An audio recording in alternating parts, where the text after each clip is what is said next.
Good evening and salutations, my soap opera fans. So, as the title says, Sidwell took care of the Dalton situation in a way that's very fashionable for Sidwell. Okay? The end of them. Point blank period. And let's be honest, we all saw it coming and we all wanted it to happen more or less. So, Sidwell delivered.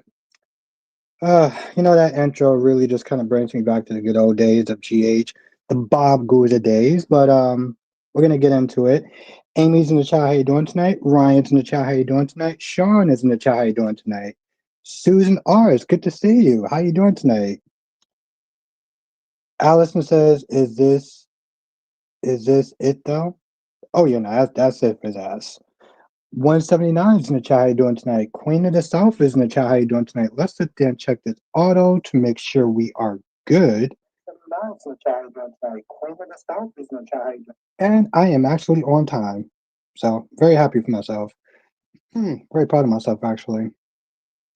So Jackie is in the chat. How you doing tonight? So it's been off for 2 days. Even though I was here on Sunday. If you are a member, it was fun. It was a really fun time. Let me upload some goodies. I did actually do. Hey, I got some already. Look at that.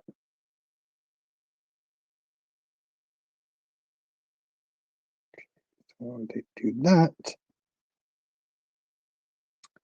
Hope everyone had a great day, by the way. I had a great day. It was a very short day. And I don't know why, but it took me like forever to do the soaps. Like I didn't finish the last one until like 7:20.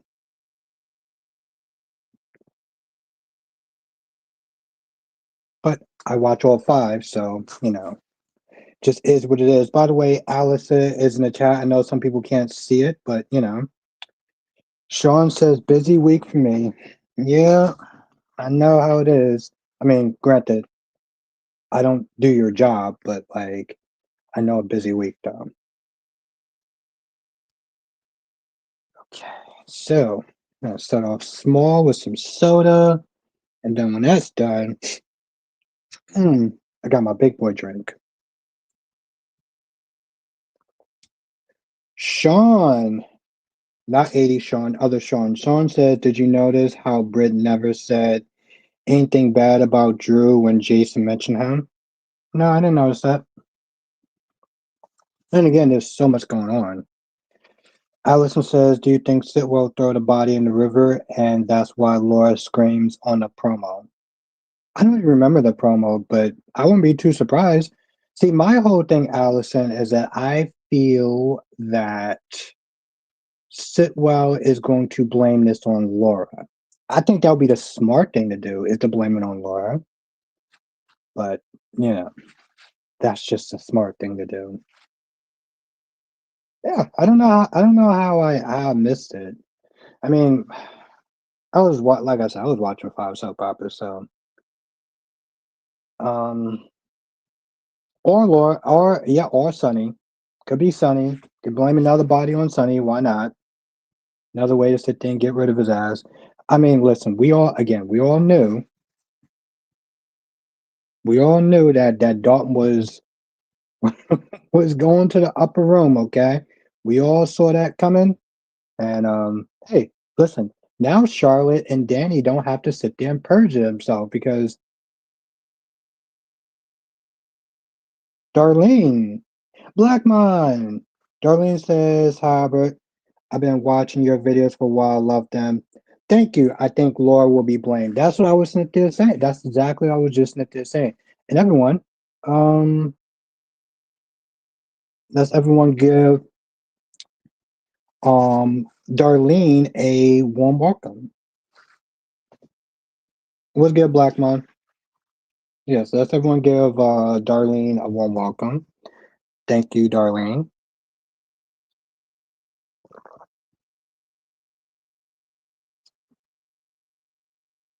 Ryan says, "I'm so tired of the way Drew. I'm so Tired of the way that Drew speaks to people. I want to know who died and made him king for him to tell Jordan to leave the room. Told her ass to get the F out. But I'm doing good, Blackmon. I'm doing good. I had a good day. It was a good day. So very and I'm off tomorrow. I'm off tomorrow. Off tomorrow. So happy about that. I gotta download that damn Dunkin' Donut app. I gotta do that shit before I go to bed tonight. Seriously. I gotta do that before I go to bed tonight. I'm seriously losing money every time I go to Dunkin' Donuts, like every day. Um, I wish there was a Starbucks around here, but whatever. I'll take Dunkin' Donuts. Their lattes is good. Uncold almost. I sat there was like, you kids are about to make this is so much worse, so much worse. And Charlotte's like, oh, we're gonna make him pay. I'm like, y'all gonna make shit worse. Y'all gonna make shit worse. Um, Now we gotta sit there and I'll probably mention this again a couple of times. We gotta talk about this damn elephant in the room. Okay? Dante Falconeri. We gotta talk about him. Okay? Now, I already know what most of y'all gonna sit there. You know what? Sean says, Albert, I hope they redeem Drew after he leaves Willow. Well, if they can redeem Luke, then they can redeem Drew. But I want to know what are y'all thoughts on Dante? Okay? What are y'all thoughts on Dante? I still wanna hear. I think y'all can already tell. Well, I think most of y'all have an idea, but I want to hear from y'all. Okay? Because I've been sitting there, pretty much speaking every day this week. So, man, I really do talk with my hands a lot. And I have to sit there and buy some more wine tomorrow. So I don't know why, but every time I look at my wine bottle and I realize it's almost gone, I get kind of sad. That's not good, by the way. What's good, Lisa? I used to like Dante, but here lately he's been a dick. Sean said they left Anna out to dry this week. Absolutely. Susan says Dante Italian side is showing. Mm, I love it. Now, well, I feel like y'all not gonna like me. Okay, I feel like y'all not gonna like me. I mean, y'all gonna like me, but y'all not gonna like me. Allison says I like Dante. He just lashing out. I get it. Someone with a temper. Ryan says poor Gio got chewed out. Lisa says Ryan says Dante has been off for this week. So much for unconditional love for your son. He treats Jill the way that Sonny treats Michael. Okay. Sean says that Britt thinks Jason doesn't know he does now. All right. So here's my thoughts on Dante. On one hand, yes, he's coming down very hard on him. Okay. Because let's be honest, Rocco has a brain. He made that choice to do it. This is after they told him not to do it. They told all three of them not to do it. And Rocco and Danny and everyone decided to do it anyway. Right? So, even Lulu was like, nah, we can't sit there and put all this on Gio. We can't. Because you go back as far as when Rocco knew where Charlotte was. Where Charlotte was all those months that she was out there running around with Valentine. You know. So we can't put this all on Gio. We gotta give some of that to Rocco. Now I also understand where Dante is coming from. Okay, this isn't the first time that Gio has used poor judgment. Okay, the whole drinking and everything like that that he was doing, and instead of Gio calling Dante, calling Lulu, he just tried to let him sleep it off. You didn't say anything. The dude is using poor judgment. Second time, you roped him in to this whole breaking and entering caper. You didn't learn a Gio. You didn't learn a damn thing from the first time that you made a foul with Rocco, as far as not telling his parents. So what do you go and do? Oh, you decide to do it a second time. Then yes, it was a cheap shot and a low blow to sit there and say, "Oh well, you only did that." Um, it was no, it was Emma and Gio. They both did. They both sat there and talked to Rocco together. And granted, there was like both of them was like, "Well, you don't have to do this if you don't want to." But they both did it. They were in the room at the same time that they're talking to Gio. So yeah, they both did that. It wasn't just Emma.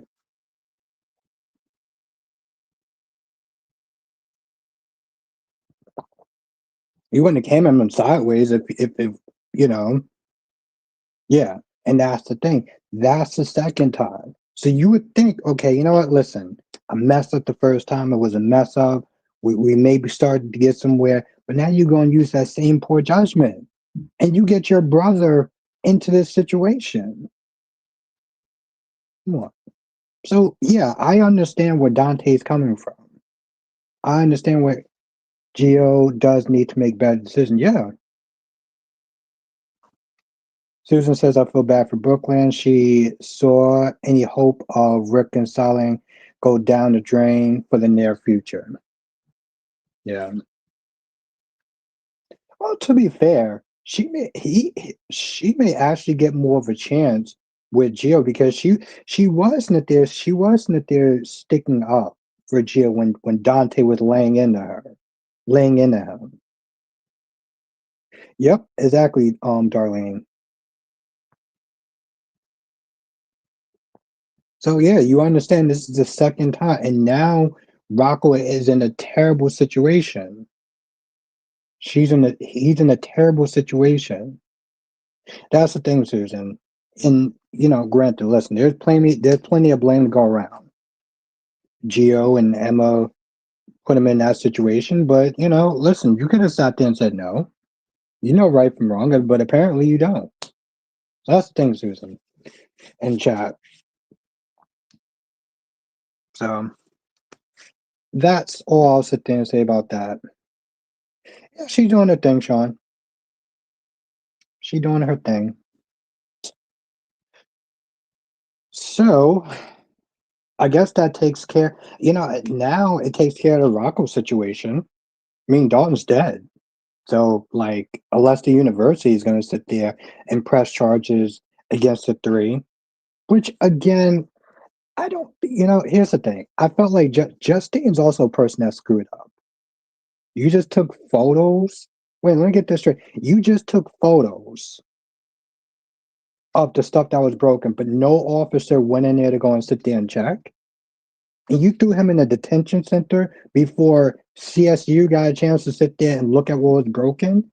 This dude literally just sat there and said today, "Oh, well, the forensic team is sitting there checking it now." What? What the? What do you mean? Ah, Ryan said that Gio tried to shut it down when he told the other kids he wasn't coming because of that. Yeah, they both did. They both literally. I think it was Gio. It was either Gio or Emma. I think it was Gio, but I can't be too sure. Either way, one of those two actually told them not to do it, and all three of them were together when they got the call from I think either Gio or Emma, and they still decided, oh well, we got to do this anyway. So that's the thing. Like, you know. So I listen. I'm not just going to sit there and put that on Gio or Emma.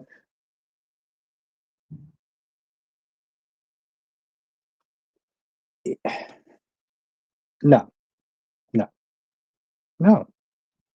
You don't sit there and rope a bunch of kids into doing something and then just sit there and say, "Oh well, listen, things change, so you're not going to do it." It's like, no, they got the idea from them to sit there and do it.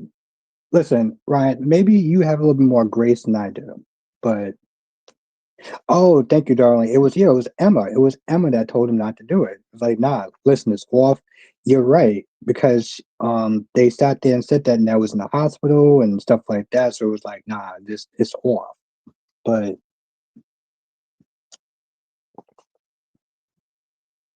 so that's the thing.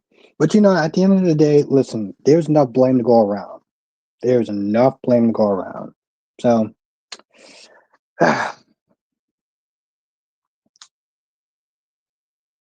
well, Drew's not off the hook. So that's a good thing, at least with Sitwell. Sitwell is like, nah, bro. I still own you. Okay, you do what I say when I say it, otherwise I will make things very bad for you. And listen, if the blackmail doesn't work with Drew, there's always, just taking him out permanently, you know. He can always sit there and result to that. Nothing stopping him from doing that. But listen, shame on Justine because she wanted to make sure that the department didn't look like they were giving favors towards Rocco. Dante being a commish and Laura being the mayor. But I'm like, you blew past procedure because you didn't want to look bad. You people look a lot worse now. Like, what are you talking about? 179 says Gio and Emma could have shown better judgment, but Rocco knew the risk. Dante and Lua treat Rocco like he's 10. Yeah.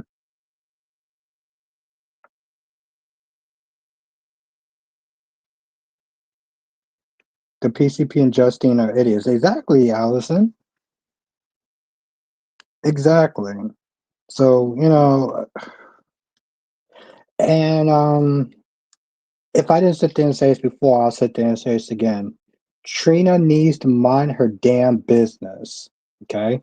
Stop getting in grown folks' conversations. Stop sitting there getting up in Jordan's face. Stop sitting there acting like, oh well, if we sit there, if if I tell my parents that we were involved in the whole destroying the evidence, then y'all should get back together then, right? I'm like, okay, so you clearly don't understand how marriage, relationships of any kind actually works. Because if you thought that it was just Drew or if it was just um Sean says Trina has nothing to do. And that's the problem because she doesn't have any because they don't know how to they don't I feel like they don't know how to Trina is a fucking okay. I'm sorry. Let me back up. Trina needs to stay out of her parents' marriage. Okay, she's minding business that's not her own, and she's getting up in Jordan's face. And honestly, tell you the truth, Jordan should have sat there and popped her in her goddamn mouth. Sitting there throwing an attitude. I was like, girl, I don't know who the hell you. First of all, I didn't even recognize the character. I didn't even recognize the character the way she was sitting there acting. That chick is like what, barely 21. Nah, get out those grown folks' business. Stay in your own damn lane. If you honestly sit there and think that Jordan is the problem that's gonna sit there and sink your parents' relationship, then you clearly don't know what the hell is going on. So yeah, sure. I'm like, no. Jordan should have popped her.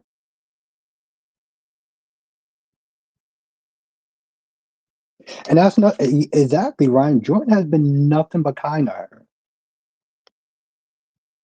So I'm like, this is like I said, I didn't even know who she was. I felt like they literally sat there and they just made a whole different character. So I just don't know. I'm not feeling this Trina. I am not. I'm also not feeling Stella too. What's good, Jay Blue? Sidwell pulling himself. Oh my, Jay Blue, that shit was hilarious. The way he was in there doing an impersonation of Jason was fucking hilarious. That was good. That was actually good. 179 says, can't wait till Trina finds out Portia is pregnant. Oh, hell yeah, 179.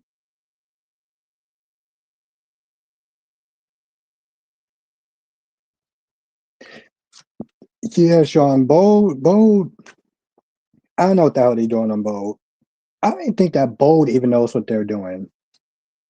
Oh, you're still watching? Okay, Jay Blow. I think Bold knows what they're doing. Apparently, Luna says that she lost a baby, so I'm like, okay. Um, Ivory is a damn, Ivory is a damn cock blocker.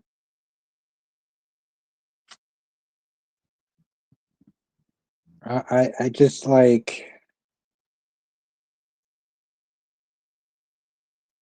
and that's another thing. When Trina finds out that Portia has been sent there sleeping with Isaiah, I wonder what she's going to sit there and say. First of all, I know that Trina's going to sit there and come out her mouth and start getting up in Isaiah's face.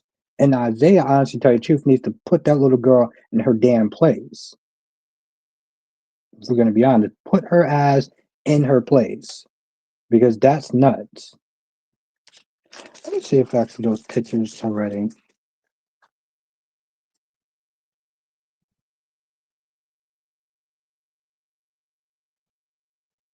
Well, you know, the thing is, Ryan, she did that in the beginning. That's what she did in the beginning. And I felt like she did that because she didn't want her parents to um not be married, for her parents to stay married. This way they don't have to testify against each other. So at first she did do that. And I didn't like it, but I was like, okay, whatever. I'm thinking this is more because you want your parents to stay together because Drew or being testified against each other. I thought that was it. But when she came at her sideways, I was like, nah, girl. I was like, nah, you done clearly lost your damn mind. Okay, little soap opera history for y'all. Who are these people? And it's not who you think. J Blue says, I look forward to Trina having the rug pulled from under her. I can totally see Isaiah putting Trina in her place if she steps to him with her attitude. That's right. That is right, Ryan. Ryan and Greenlee. Ryan was Ryan was still a dick, but he he was not Drew. He had his dickish moments. He had his moments where he could be an asshole. Okay. Yes, great. Yo, is that yep, that exactly Jay Blue. That's Ryan and Greenlee. Yeah, I'm not gonna lie. I rock with Greenlee so hard back then. Well, I mean, like now that I'm watching like clips and stuff like that, I rock with Greenlee. Greenlee, she was so much more better than Taylor Hayes. LaShawn, what's good, LaShawn? Yeah, they were interesting. They were interesting, Darlene. I mean, Ryan was interesting too, although he was a dick. Well, he had his moments.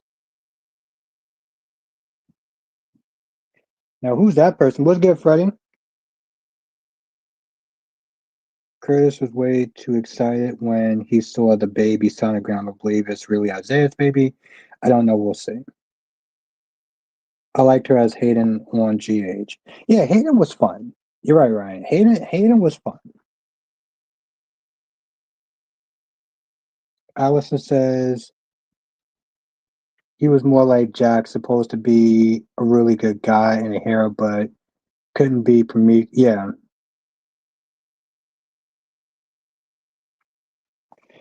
Nope. There you go, Allison. Allison, you got it. Annie. That's right, Jay Blue. Melissa Claire Egan. Yep, that's the actress name.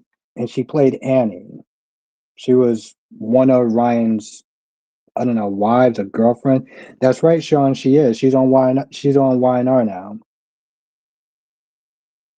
That is correct, Sean. That was a good one, Allison. Trina put in Jordan in her place. Jordan needs to pop the. Jordan needs to pop the shit out of Trina. Why am I not saying?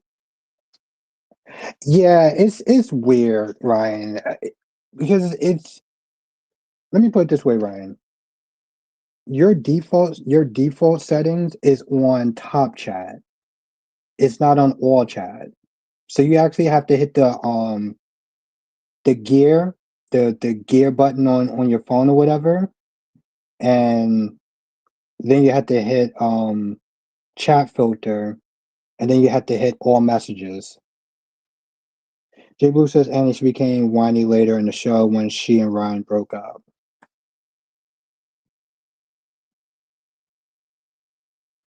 You know the thing is, it took me a second because Melissa Clay Egan's a little bit older now.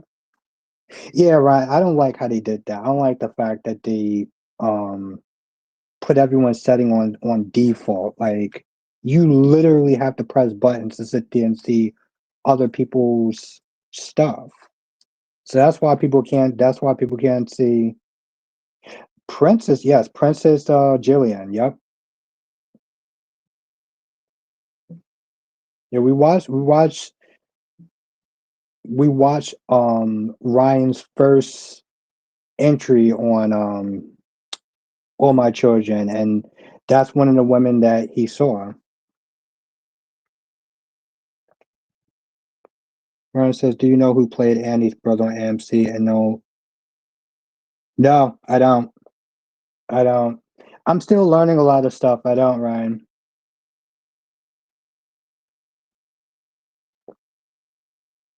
Really, Sean?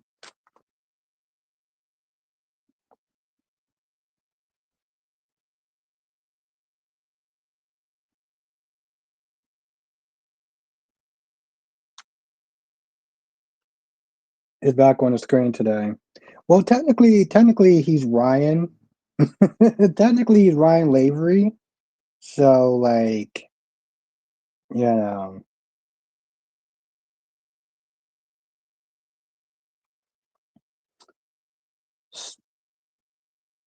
Ryan says Billy Miller, he and Cameron Madison actually filmed a lot of scenes together. Yes, he played what was this? Richie Novak.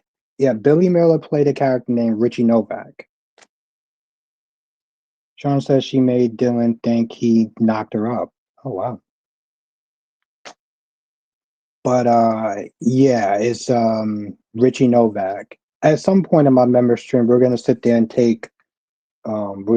watch some Richie Novak scenes. Since I since for some odd reason YouTube wouldn't let me play um well no Ryan, I didn't forget, I just didn't know.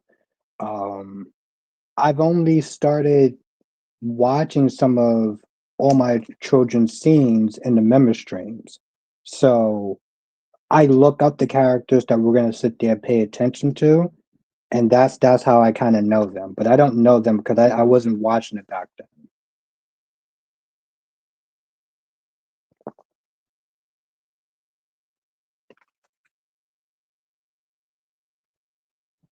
But yeah, Stella needs to mind her damn business, though.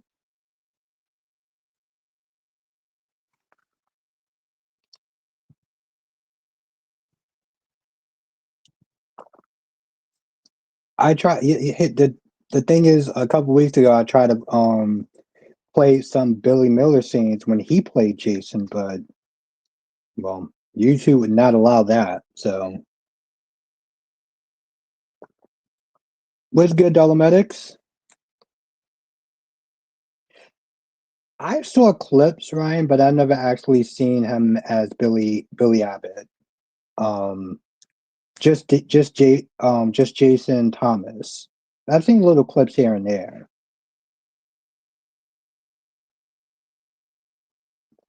What's good, Krista? Domex says Stella is so old school. She wants Curtis and Portia to stay together for the baby's sake, the same way Stella lit in the joint in front of everyone at the PC. Yeah, I'm not gonna lie, Freddie. When she did that shit, I couldn't stand her ass. I could not. Honestly, tell you the truth, I during that time, the only times I actually tolerated Stella was when she was with Mike. LaShawn says Bill should have found another place for Will to stay at instead of the beach house. Where Luna was staying at with that's when Luna was staying at with RJ. That's also where Luna almost killed.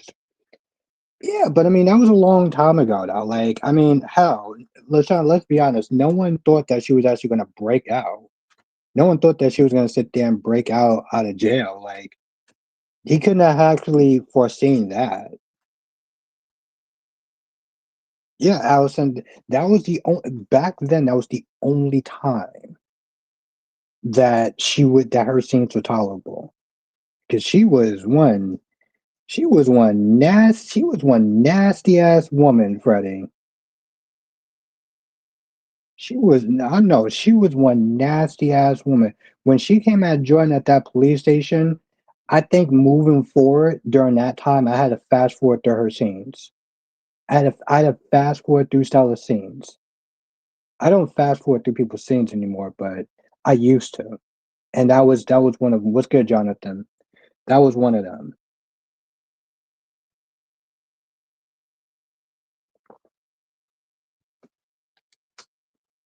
Now, like I said, um,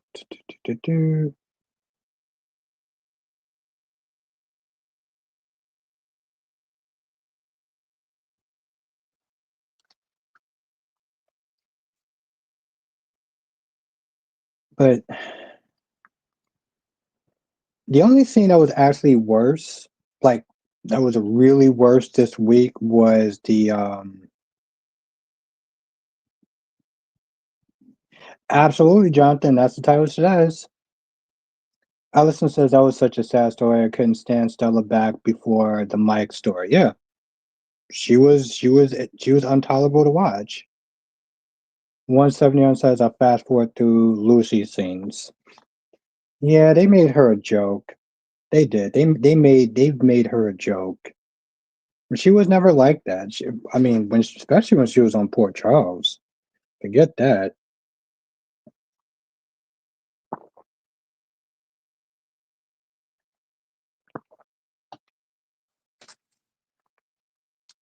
Johnson says, "How will Rocco get out of jail now?" Well, Dalton's dead, so who's going to sit there and testify? Think about that, Jonathan. Dalton's dead. There's nobody that's going to be able to testify. So unless the university decides to press charges, I don't really see how he wouldn't get out of jail. I mean, you have the three idiots that um well, Charlotte thought it was a good idea to lie. And Krista says maybe Portia's pregnant with twins. One could be Curtis and the other one is Isaiah. Well, it would have showed that on the sonogram. Remember they printed out the sonogram and Curtis got all like super happy. You know, Lucy been a joke since she come back to GH after it was canceled. Yeah.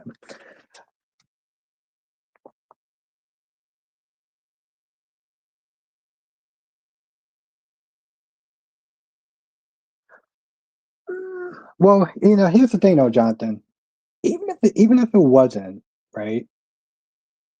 Well, one, somebody was sitting there saying Laura saw the dead body in the water, right? Two, at some point, Dalton's gonna have to sit there and show up for trial and stuff like that to testify, because otherwise they're gonna have to drop the charges. That's another thing. They're gonna have to drop the charges. Who's gonna testify in the court? Like they're gonna have to call Dalton up and You know, you can't really do anything if you're dead. So, um,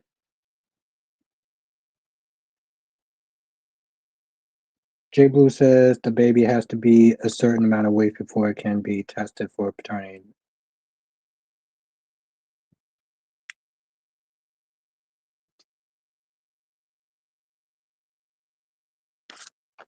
Why is your thing not coming out? That's so weird.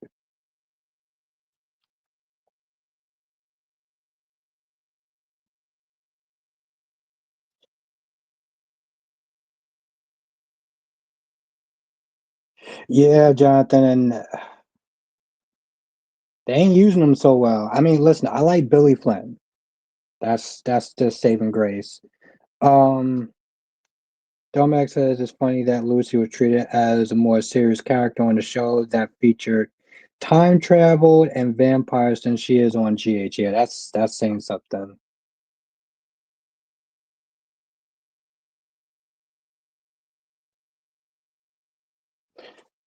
I mean, that you could be right, Krista, but I mean, Portia had it.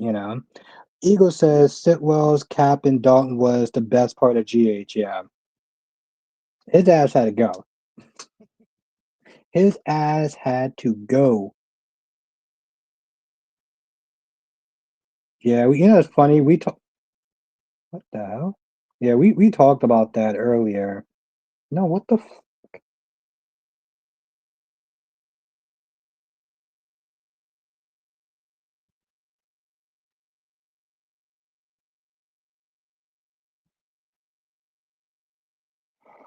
There we go.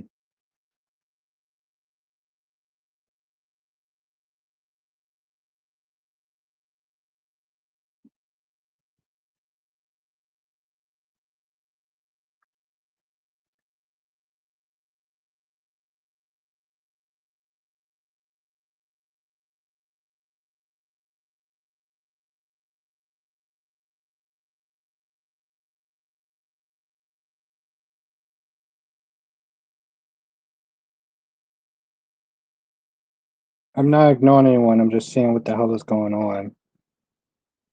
That's not what I wanted.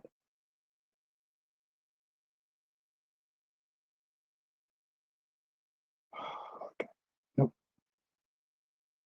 All right, fuck it. I guess I'll sit there and do it later on. Okay.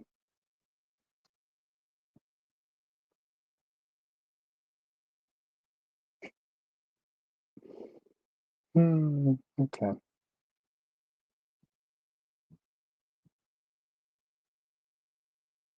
Or I'll mess with it later on. Anyway, Leslie pissed me off in Beyond the Gates. I, honestly, to tell you the truth, at this point, I so don't care about anything that Leslie does. Kate Manson, who played Christina, directed the episode yesterday. I heard about that through Twitter. Tanya says, I hate that, so don't have a good storyline no more. I think the soap opera storytelling is over on these soaps. Johnson says Leslie was infuriating. Yeah, listen, I I've never been so annoyed with a soap opera character in my entire life than this is so fucking annoying.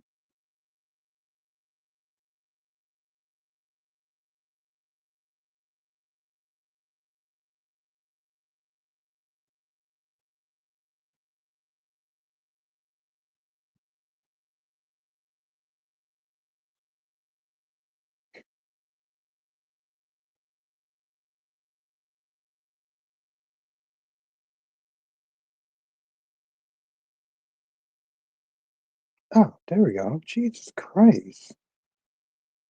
Okay. Oh, that was annoying.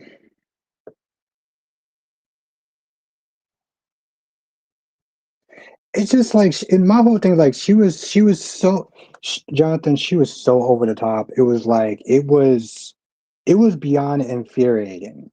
Let me put it this way, Jonathan. The last character that annoyed me like that was um the first Chanel. And honestly, to tell you the truth, Leslie was even worse than that. Like I honestly tell you the truth, I don't think I've disliked a soap character before like her in my entire life, and that's saying something. Because I dislike certain characters, like characters that I would sit there and say is um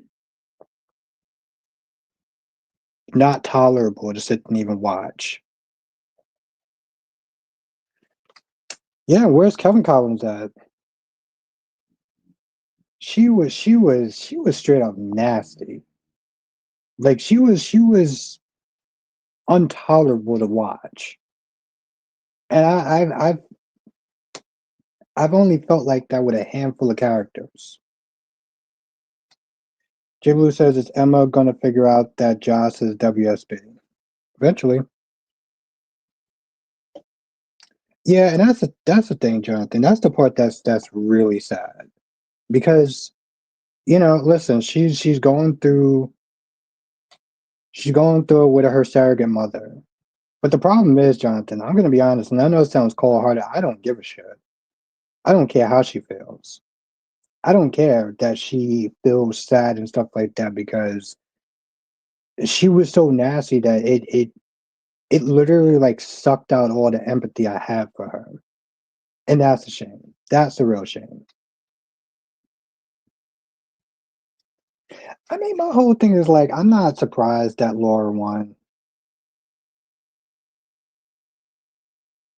Those, oh my God, Jonathan, those scenes was when Michelle Stafford played her. When Michelle Stafford played her, and she used to be nasty as hell to Willow. Oh my goodness, I was like, yo, I don't know what is going on with this chick. Um, Darby, anyone else here see the new Running Man movie? I saw it yesterday. I had a few laughs, but mostly it was meh. Yeah, I'm gonna wait till that comes out in theater, till it comes out on streaming. I'm gonna wait till it comes out on streaming. I'm gonna be honest, Darby. Movie theaters are dying. Like they're like dinosaurs at this point. They are becoming extinct. I don't want to sit there and pay no damn $12 to $14 to go see a movie when I can wait for something to come on my on Disney Plus like the new Tron movie. Jay Blue says remind me if Kai can play football. If not, I'm surprised they haven't shown him feeling down watching his former teammate play football.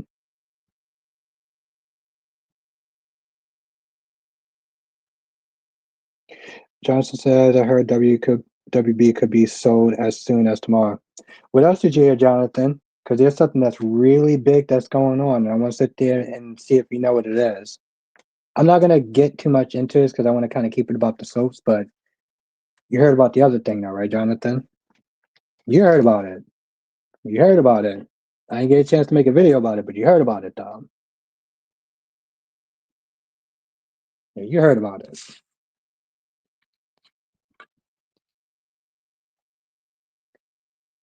Jay Blue says all these grown ups trying to figure out how to get these teenagers out of trouble. Yeah, and the teenagers actually put themselves in trouble. W says, I like planning to go out to the theaters after a few months of working and staying and watching Idiot Box. That's not it, Jonathan. That's not it. I'm gonna give you one more guess, and then I'm just gonna sit there and say it. I'm just saying, Dari. Listen, the movie theater experience is not what it used to be. Is not what it used to be. It's overpriced. You got to sit through 30 minutes of commercials and previews. It's not it.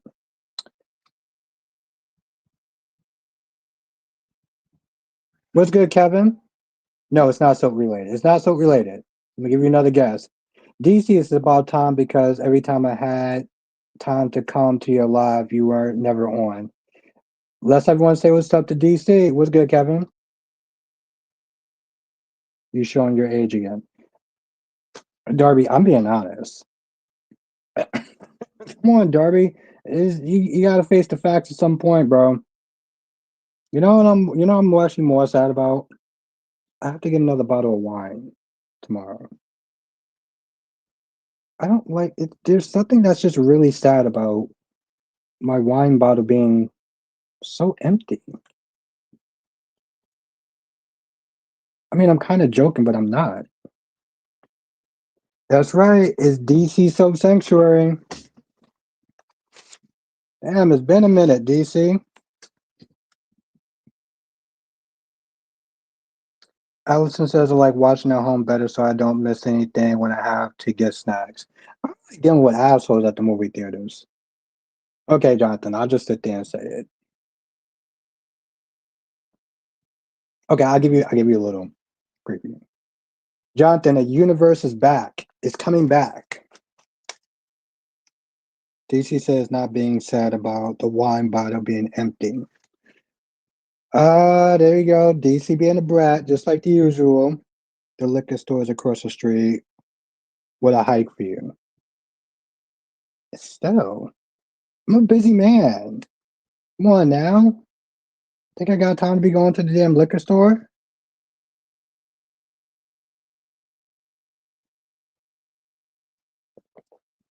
Shit, if I had the money, I would DoorDash this. I'm not gonna lie, Freddie. I thought that Carly was gonna be kind of upset. No, you know what? Listen, DC is right. Yeah, technically, I am an AJ. He is 100% correct. He is 100% correct.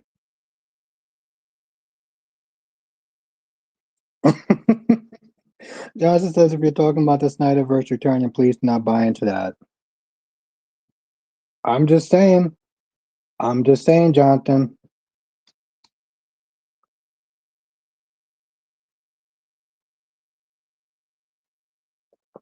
It's back. It is back.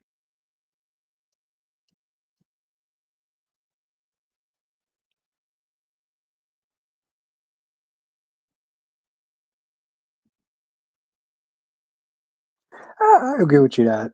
I agree about that, Tanya. Johnson said it's not back. Oh, blasphemy.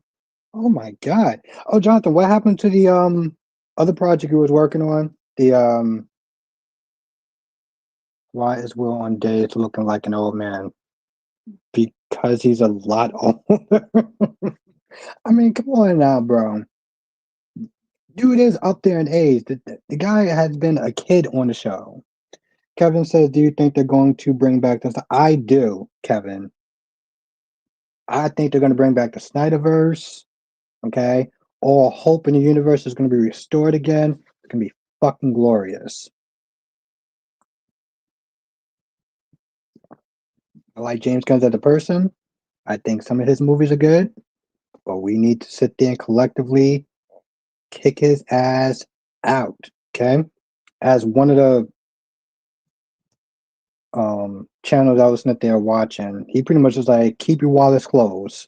Keep your wallets closed until the Snyderverse comes back.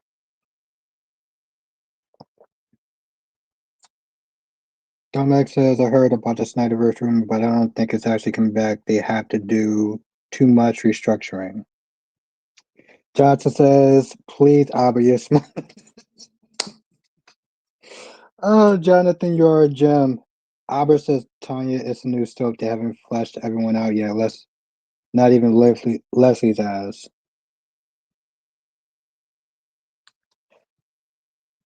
Do not buy into these rumors and speculations. Okay, Jonathan. Okay, I'll keep an open mind. Keep an open mind. Just want to sit there and share that for a hot minute. But you already knew about that. Um, oh, whenever you get a chance, if you don't, then I'll sit there and try to find the clips. I was looking at my email and I didn't sit there and say anything. Will raising a whole teenager. I'm surprised he's aging. Well, yeah. Also, dude's been on there for a while. I do too, Kevin. I get you're a fan of Snyderverse, but they're not. They're not backtracking. Oh man, heard that movie was not successful. Okay, yeah, whenever you can, Jonathan. But Cat and Eva. Okay, let's talk about Cat and Eva for a hot minute. Watching.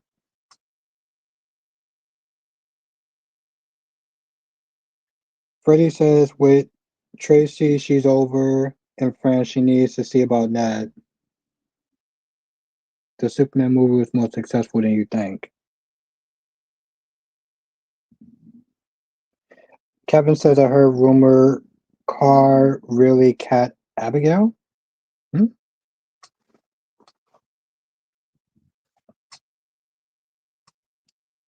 Keep those wallets closed.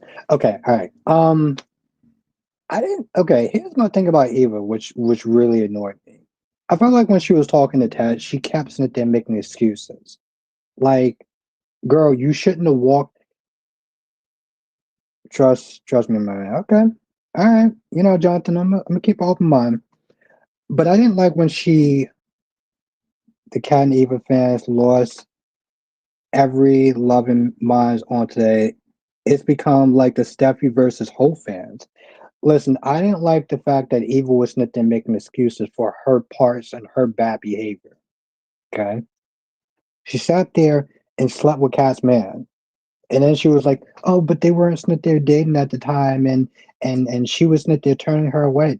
Okay, here's the thing. Even if that was true, what are you doing sitting there being with somebody sloppy seconds? Like, no, no, no. Think about that. You are with somebody sloppy seconds and you're sitting there thinking like that's okay. Also, I don't like the fact that you just walked up in her place and then sat there and been like, "Oh well, I just came there to set the record straight." You barged on in, like, what are you talking about? So I didn't like that. Sonny needs to stop saying no, Dalton, no problem. Yep, exactly, Jay Blue. I said I was like, listen, it's either gonna be Laura. Tomax says he literally told Eva they broke up. Cat should be mad at Tomas. 1 second, Freddie. I'm just switching mediums. Dory says, what do you think about Dante becoming an acting police commissioner? I hope it becomes permanent and I hope Laura doesn't stay as mayor. You're definitely gonna be wrong about what you call it. Um, because Laura is the mayor. She won the election surprisingly. And 1 second, Freddie. Uh, Thank you, Jonathan. Freddie says Chase going to crack the case that Jacqueline and Michael weren't together the night Drew was shot and Jacqueline was really with Ezra. Hmm.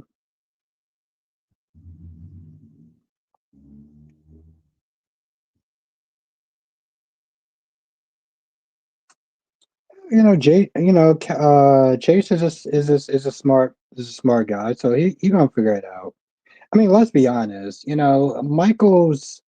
Um, oof, Michael's alibi was well, it was bad in general. So let's not sit there and try to act like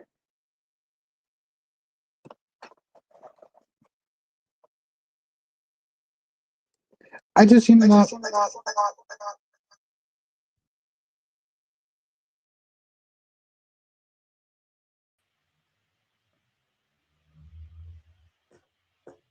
All right, let's hope that the audio is good. Let's see. All right, let's hope that the Audio's good. We are good. Okay. I mean, here's that's my thing, dogmatic. See, so I know this is correct. Thank you, Jonathan. Well, Michelle wrote for B&B for years, so not surprising that they are mimicking some of B&B's bad habits.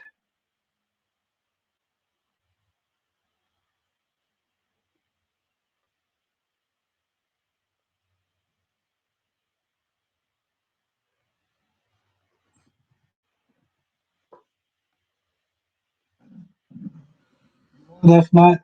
That's not who everyone thinks.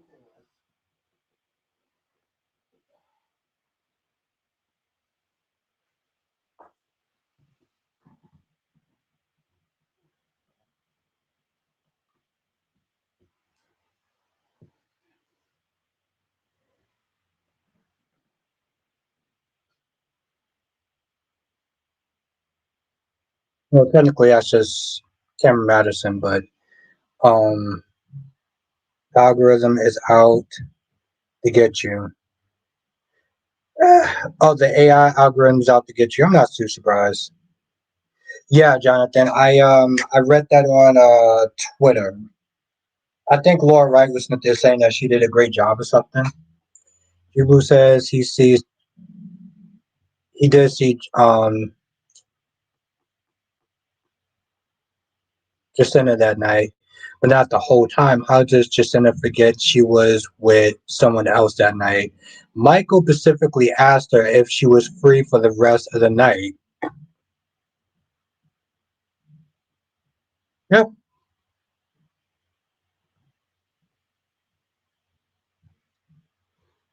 Hmm. And wasn't even evil. Anna wasn't even evil on my children. Then GH made her evil. Well, what do you mean by that?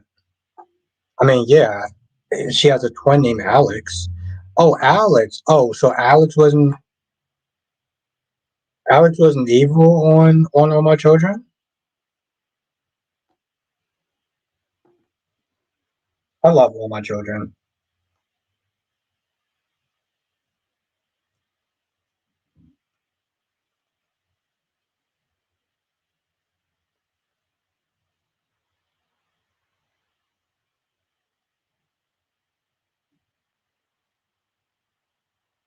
Really? Okay. I'm gonna have to look into that.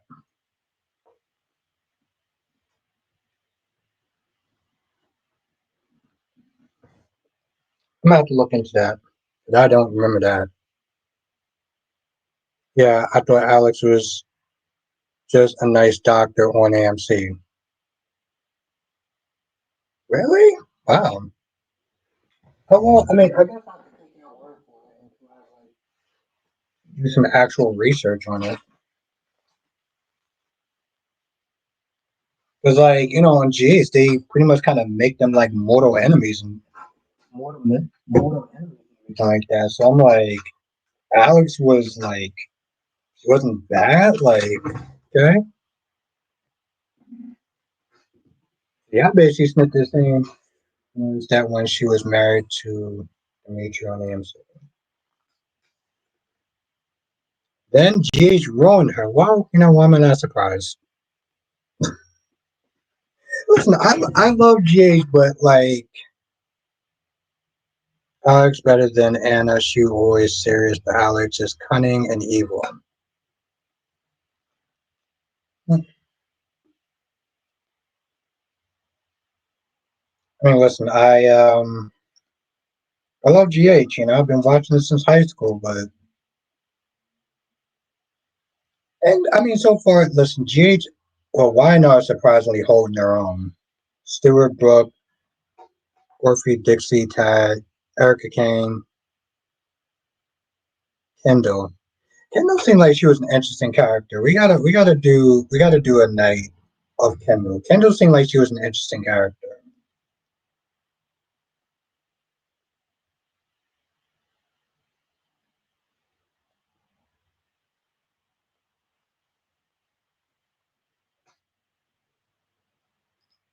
Domex is, yeah, Alex is married to Demetra, and I remember it was a big mystery about whether or not Alex was in on AMC. Yeah,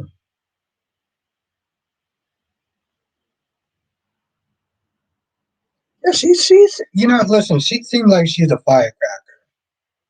She seemed like she was a bit of, from the scenes that I've seen of her, she seemed like she was kind of a firecracker. So we got to sit there and do a candle night. Oh, Domex, since I got you here, what did you like about Marty Saybrook?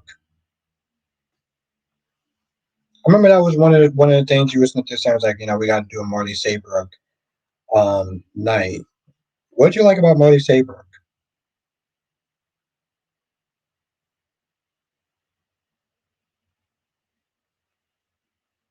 Why? Because that's like the later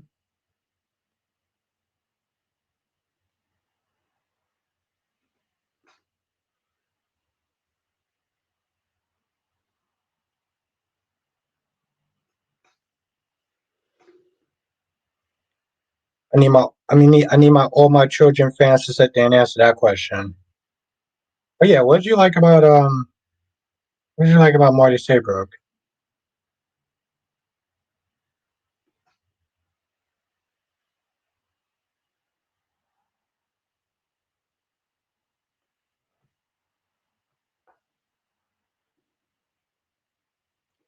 Dominic says I enjoyed her final run on the show when she went forward and Molly was over the top, but she was fun. She went through. Okay, cool. All right, I'm gonna have to look for that stuff. Because I started reading her. I'm not gonna lie, I started reading her this week, and as I'm sitting there just like looking through a lot of stuff, I'm like, I don't see what Dolmax is sitting there saying. Granted, I was running through a lot of her, well, all her stuff from the beginning and everything like that. Okay, all right, we're gonna check that out then. Okay, thank you, Dolmax. All right, have a good night, Sean.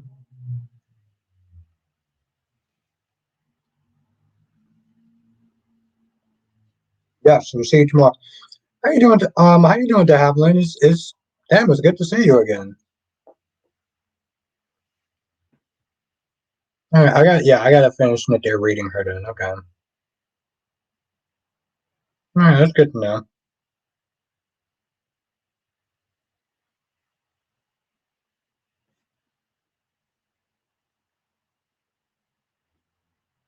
I mean, I know a little. When I was reading it, I know a little about her stuff. Like, she been through it, but Tomek says she's most famous for her story when she was assaulted by Top. But I enjoyed the later years. Okay, of course, that happened. It's been a minute since I've seen you. What's good, Big Nate? Seems like it's been a while. Have a good night, Tanya.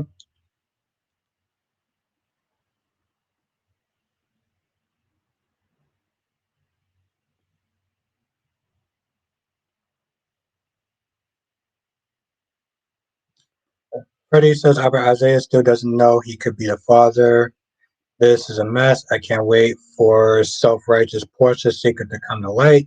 She's mad about Curtis and Jordan when yeah, listen, that has been out of pocket for a hot minute. She was like, I saw you and Jordan kissing. I'm like, okay. You out here literally sitting there having sex with another man and you want to sit there and be all, nah, girl. Jay Blue says, I remember when Marty was obsessed with John McBain. I preferred him with Natalie Buchanan. Devin says, who do you think is father? Of course, Curtis or Isaiah. I'll go with Isaiah. I'll go with Isaiah.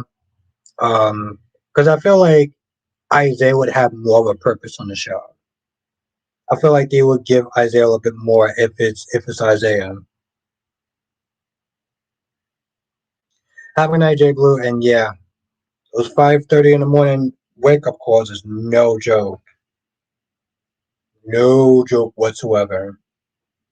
Goddamn right, Jonathan, she's a hypocrite. She is a hypocrite.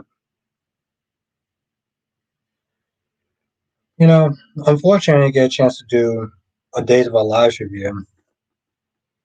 I mean, listen, as much as I enjoy the show, sometimes get like I didn't get done yesterday until 10 o'clock.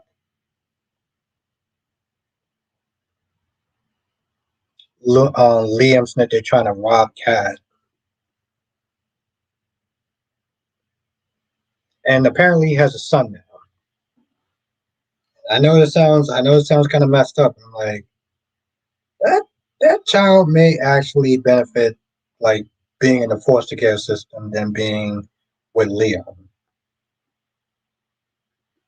I know that's horrible to sit there and say, but that's not like. And I may make a separate video later on about some of the stuff that I'm seeing on the soap operas, particularly with the actors, or at least two actors in Pacific, if I remember it.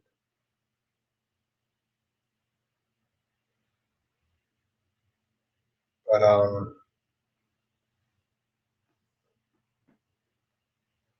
yeah, I think it's going to be Isaiah. Isaiah, Curse ain't going nowhere, but it'll give more reasons for Isaiah to sit there and say. Plus, it'll be a bigger scandal. You know, Isaiah Smith there being the father would definitely be a bigger scandal. I keep forgetting that soaps actually have sweeps. It's like what is it like the equivalent of the SATs? Devlin says, "In my opinion, November sweeps are the stories which belong to me. This is just my opinion." Well, I'm glad you actually let me know. Have a night, Langston. All I know is Beyond the Gates better get stuff together and fix this stuff, including toning down Leslie's character. They won't see a season three since they are renewed for season two. You know, here's my thing, and I respect your opinion. I disagree with it. The Leslie character is not for everyone, right? Leslie character is not for everyone. You know, in these soap operas, you'll always sit there and have a character that doesn't work for you, would just rub you the wrong way or whatever, right? And they just don't resonate with you. Like Leslie character would never resonate with me, and that's fine. I've accepted that. All right, Freddie, it was really great to see you. Dominic says, I forgot his sweets. Dang, nothing is happening. Oh yeah, it's November. See, it's weird. Like maybe as a soap opera critic, I should know that. But like as far as sweeps goes, it's just like I don't usually remember that stuff. Also, I'm not gonna lie, I don't like the fact that it's like, oh, it's November Sweet Week. So it's like, okay, we can just hang out and coast for the entire year, but when it comes to a sweet week, oh no, we gotta get our shit together. After that, we could just go back to just hanging out, just kind of chilling, and not really trying to put our best foot forward because that would just make sense. You said I meant heading out. Now I know what you meant, but yeah, you have a good night, and I'll see you in the next one.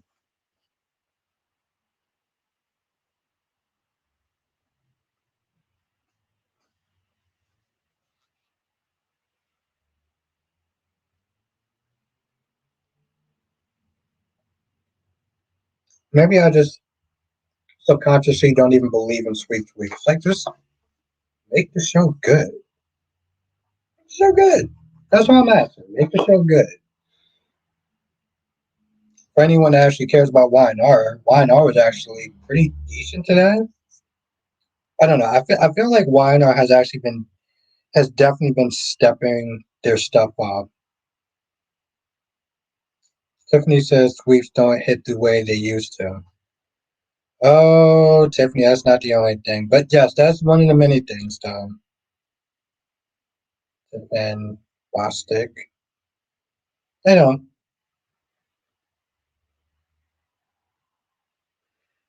Some says, well, you know how regular shows tend to have See finale, so I guess the sweeps do give them something to write towards, but they should maintain the quality throughout the year. Yes. Listen, it's weird, but like I've come to accept that not every episode is going to be a banger, right? Not always going to be a banger. A lot of times when the episode isn't really great, if I get to sit there and see my favorite characters on the show, I can deal, right? That Gala didn't do anything for me. But Jonathan liked it because he got to sit there and see some of the old characters come back and interacting with other characters and stuff. So I'm like, okay, cool. It usually comes. Same thing with General Hospital. I used to be so much more harsher when I first started doing streams. Oh, this episode sucked. This show sucks. And it's like, and same you always have to be like, not every episode is going to be great. And I've kind of realized that when why are these things? It's not going to work.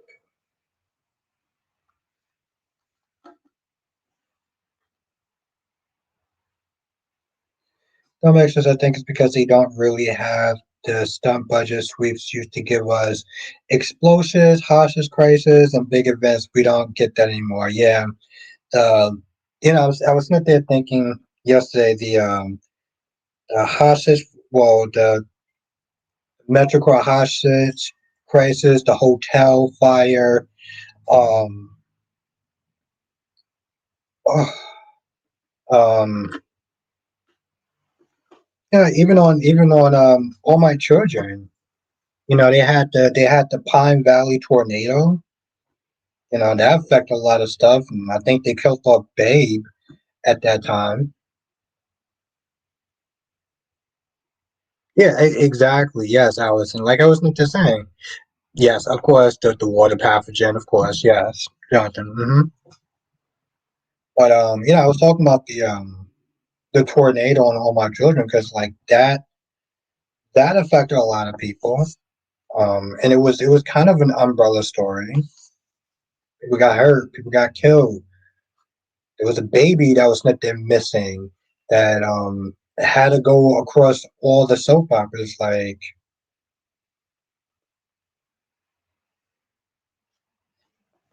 you remember, I don't know if you was there, but you remember the episode where Kevin and Asa and Gr was. Nate says, not surprising, DG was let go on Dalton. I hate it when G always brings in a big name and does nothing with him or her.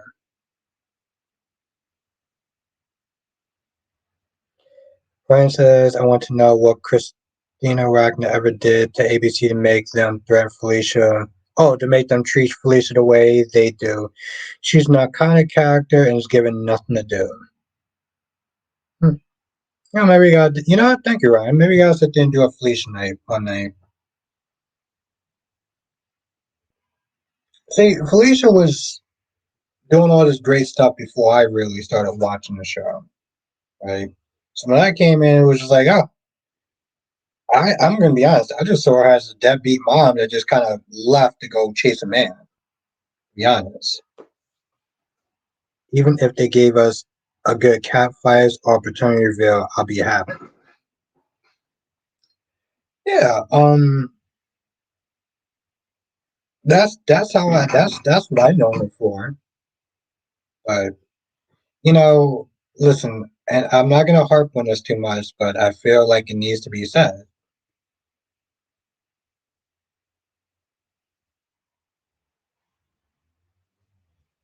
Yeah, and Wicked fans are gonna go and see it. She hasn't been great since the '90s. That's right, Allison. Her, Laura, Luke, '90s, '80s. That was their time, and they should have left after that.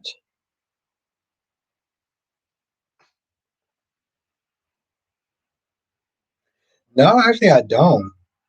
It's weird, right? I mean, like, I think I have like I don't remember it. Like, I know I was there watching it, but I don't remember it. I don't remember it. But yeah, she has some. I heard she has some good stuff. That's the thing, though, right? Okay, so Scotty, Ken Shriner, right? People like, oh my god, you should be back on the show. Why? Why? Like, why? Tiffin says, I don't trust Beyond the Gates to give Greg Vaughn a good story. I just don't. Yeah, I can't blame you. But, listen, we'll wait and see, and hopefully it surprises. Hope for the best, prepare for the worst. Kevin says Brad Bell's going back, Liam and Hope again. I miss Hope and Thomas. 18. Oh my God. Wow, Ryan. What's good, Amber? Dominic says the problem with Luke, Laura, Felicia, and some of the other characters that they went all in on Sunny. So if the mob stuff isn't hitting, the show struggles. Yeah, I heard about that. The let's have Sunny carry the show on his back kind of mentality. Oh, let's sit there and prop up.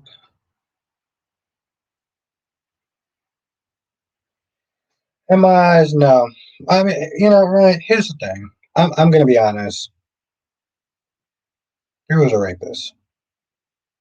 He was a rapist. You know what I'm saying? Like I I don't know. I have a hard time getting past that. Johnson says, "Do you think tomorrow is when Sarah gets poisoned on days?" Listen, I'm still sitting there thinking about uh, Alex getting poisoned, but I think that may be on Friday. I think they may sit there and do that as a cliffhanger on Friday, Jonathan. I'd be surprised, but I think that'd be more of a cliffhanger on Friday.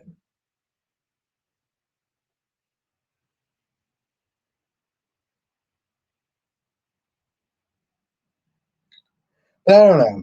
I don't know, Ryan. It's complicated, man. Complicated. And don't worry, I'm not gonna sit there and go into this too much.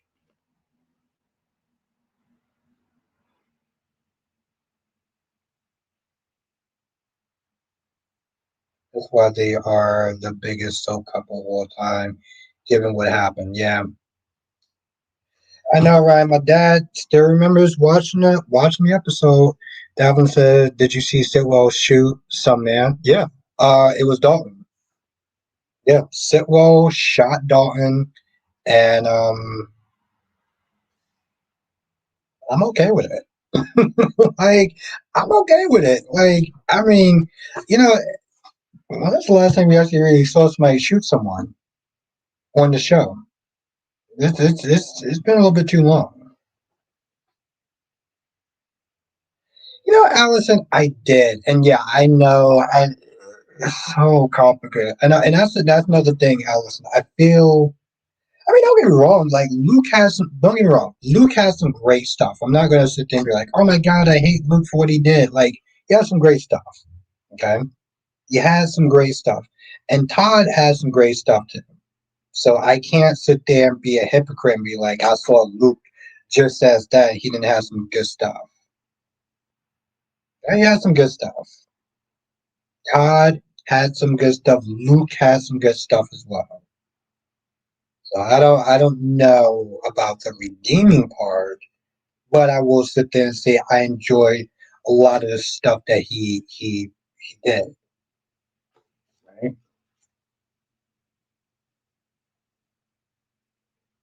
Complicated, dog.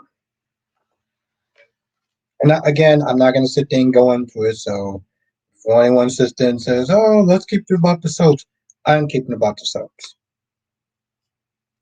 I'm watching this podcast with Michael Rosenbaum. I think that's his name.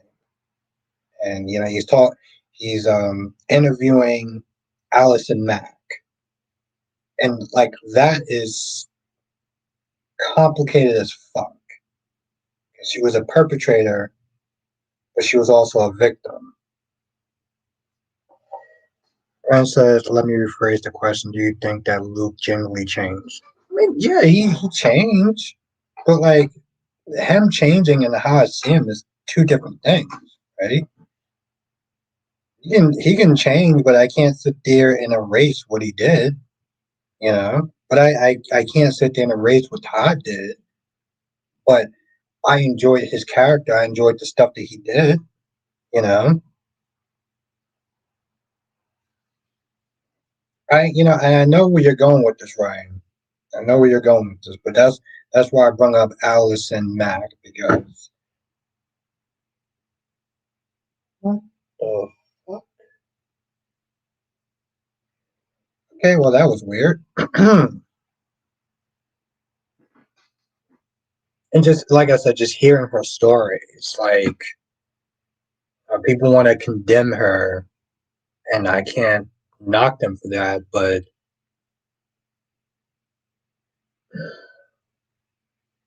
there was something fundamentally broken with her to begin with. Doesn't excuse what she did, but she was broken. Tiffin says, I think a few years ago, Brad Bell was talking about in 2022 about doing a bold and a beautiful spinoff from Paramount Plus, but that will probably be close to his retirement. That'll be interesting. I mean, listen, if they focus on like fashion, like how B&B initially started off, that'd be cool. Ron says, no, I totally understand your feelings about Luke. I just don't like when you bring it up to minimize Drew's actions.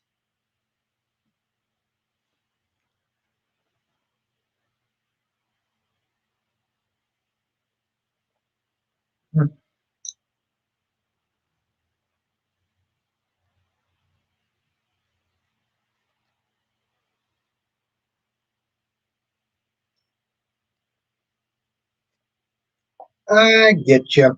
I get you. I'm not gonna lie. There was a part of me that was gonna be very defensive. It's like I get you. I get it. Um, I don't know. I feel like sometimes it's just a knee jerk reaction. It's a knee jerk reaction, but I get it though. Y'all fans, y'all passionate about this stuff, and well, yeah, that's what I was gonna say. Drew is a bully, not a real villain, not an evil villain. I get it, but my whole thing is like a lot of times, and maybe it's just you, or maybe it's other people. You know, y'all get passionate about the soaps and the characters and stuff. I mean, maybe I don't see the point of really complaining and going so hard on the fictional character. Um, but like there's a character, like I said, there's a character on Beyond the Gates named Leslie, and Leslie comes across as just a annoying character, like vile, annoying. Every time I see this woman, it doesn't matter what she does, she can sit there and save a bus full of children going to Sunday school, and I will still probably despise that woman. So, you know, I can't necessarily sit there and always knock you every time y'all want to sit there and complain about Drew for, I don't know, not even flushing the toilet or something. Allison says Sonny killed Jagger. That's the last person. That's the last person who they killed on screen. Yeah, but like I said, I remember maybe a couple months ago, maybe a couple years ago, it was like, man, this show is getting so boring. Sonny needs to sit there and shoot someone. I remember that specifically. I don't exactly remember who. Somebody was like, Sonny needs to sit there and shoot someone. It's just like I said, like I don't know. Maybe it's just me being a dick sometimes, and seeing everyone complain about Drew. Drew did this today. Drew did that today. Drew yelled at someone. Or I'm not gonna lie, Ryan. Maybe it's just kind of you. Maybe it's just you and a couple other people. But I think after a while, it's just like Oh, great. Another person sitting there ranting about drone. But that's just me being a dick. And I understand. Y'all passionate about these so characters. Plus, used to always sit there and get on me because I used to always be trolling about um I give up. I wrote that comment too many times. I didn't I didn't see your comment the first time, but that is correct, LaShawn. Listen, that dude signed his own death warrant. Okay, you walk up and you know what? I can actually respect. I can respect Sidwell because he stood on business. Sidwell's the type of person that's like, if you push him, he gonna end you. Okay, no excuses. No, oh, we can't kill Cyrus because Cyrus is connected. Oh, we can't get Sitwell because of X, Y, Z. If Sitwell wants somebody gone, he's done. There is no ifs, ands, or buts about it. His ass is done, and I like that. Okay, I like that. Sonny comes up with like a trillion excuses. Did you see the comment now? No. All you said was, I give up. I wrote that comment too many times. And then, no, I didn't see that comment the first time. Nope. Do you think, oh, do you think tomorrow is when Sarah gets poisoned on Days of Our Lives? I mean, I did answer that. I said it's probably going to be on Friday as a cliffhanger, but everything else, no, I didn't see. So I wasn't like not answering it to like, yeah, I guess so, Jonathan. Yeah, I wasn't like not, yeah. If you want to email me the comment, then I read what it is.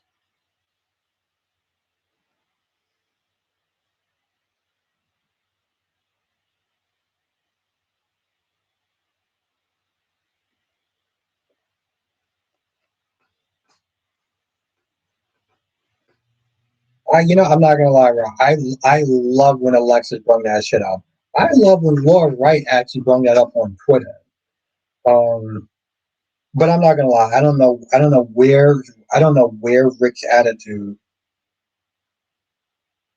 Oh, come about Rachel being in the boarding school. Oh yeah. Listen, I think I said that in one of my reviews. I was like, Rachel's ass needs to be in boarding school because, like, clearly, I don't know, but I like Rick these days. Um, Brady doesn't know what else to do. He, takes her electronics. He punishes her. Nothing works. I'm like, send her ass to boarding school. You still got money for now. It's like, you got money for now. Send her ass to boarding school. I just, the thing is, Jonathan. Okay, you know what? How do you feel about the um Johnny and EJ situation? Do you think that Johnny should start to forgive EJ, or do you understand? Are you just cool with Johnny not forgiving EJ? Look at Dave. Hope you're doing well. I was shocked when Sidwell shot Dalton. I didn't see that coming. Hmm. I'm glad it happened. Well, listen, that's kind of a good thing, though, right, Dave? Like you didn't see that coming. For me, I've been watching soap operas for a while, so it's like certain things you just kind of see coming. When it surprises you, that's the joy. When Y&R was actually doing good and actually doing better than GH, I was like, holy shit, maybe I can actually sit there and like promote this show now.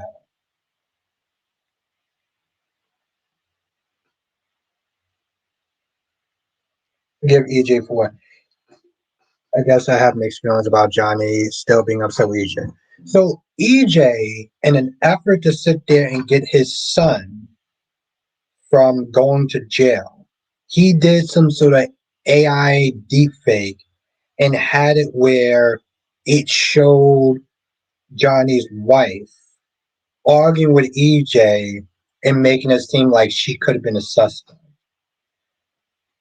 He pretty much threw his son's wife under the bus in a way to sit there and save his son from um, being convicted. Yeah, he threw Johnny's wife under the bus to sit there and try to save his son. Now he wanted to sit there and label this as I'm just casting reasonable doubt. But I'm like, bro, you put his wife on the defensive on trial for maybe shooting you. Now, EJ is like, hey, listen, EJ's like, listen, I will do anything for my son. And when he means anything, he may even throw his son's wife under the bus. So, you know,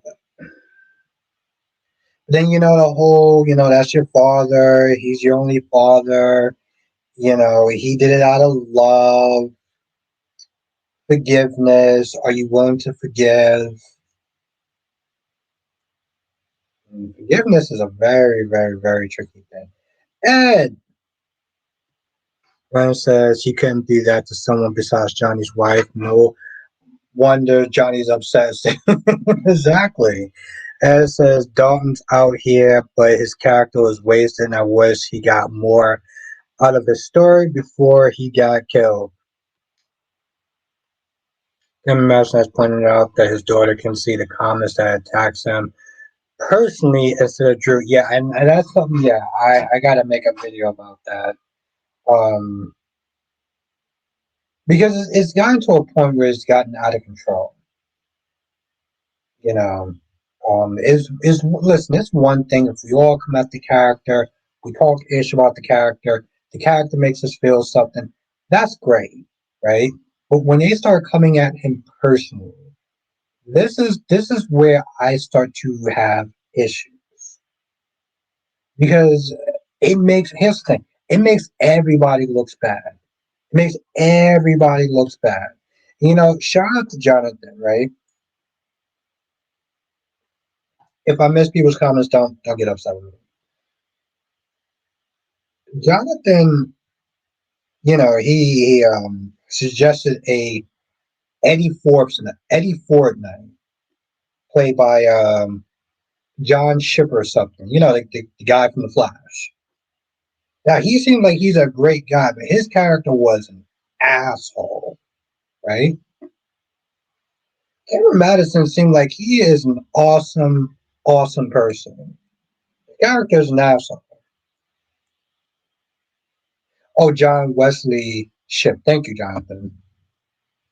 It seemed like he's a great guy, but his character was an asshole. Yeah, we can come at characters. Just when we start coming at the actors, that's where he survived cancer and his house burned down. People need to leave him alone. People need to understand that there's fantasy and there's reality.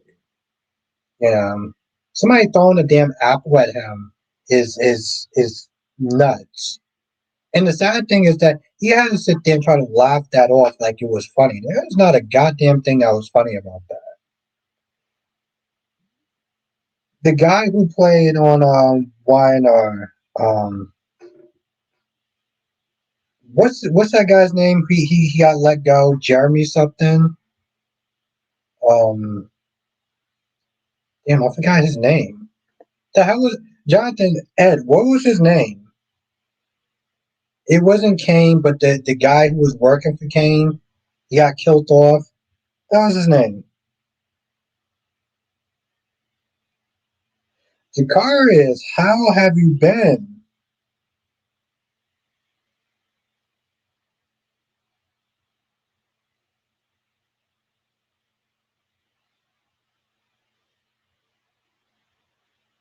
I was not expecting Dawn to die. Damien, thank you, Jonathan. Damien. Oh, and absolutely add to that question that you asked. I would definitely do a Blair Night Part 2. Exactly, Tiffany.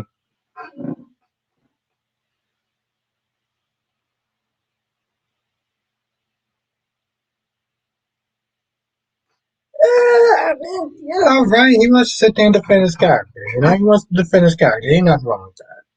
Ed says Brady gets my nerves on days. I'm sick of his high and mighty attitude with Xander. I seen this man continue to make the same mistakes over and over and have people look at him crazy. Didn't Xander shoot what you call it? Facts, Allison. Yes, I did. I liked it. I liked it, Chikars. You did like the background and everything. It was good. Oh, Johnson says Cameron has admitted that he's gone too far. Okay. Exactly, Allison. They're just doing their jobs. I'm still on April's episode. Oh, April. Oh, wow. What the hell did I sit there and say? Oh, shit. Hold on. All right. If I'm missing Damien, yes, Damien. So the actor that played Damien, he clapped back he came at people because people were coming at him. And he was like, he missed the days of like the sweet old ladies just kind of enjoying the show and not sitting there, attacking the actors and stuff. And people actually sat there and got upset with him, like, oh, well, he shouldn't say anything. He should just shut up and do his job. I'm like, yeah, people are fucking nuts. Like, because I'm pretty sure if people hate Drew this much, Cameron is doing his job. The girl says I'll be posting more because I'm still on B-Day steps. I'm still on baby steps getting back into it. Okay, yeah. Oh, listen, I enjoy the content, Jakar, so whenever you can sit there and do a video, that'd be cool.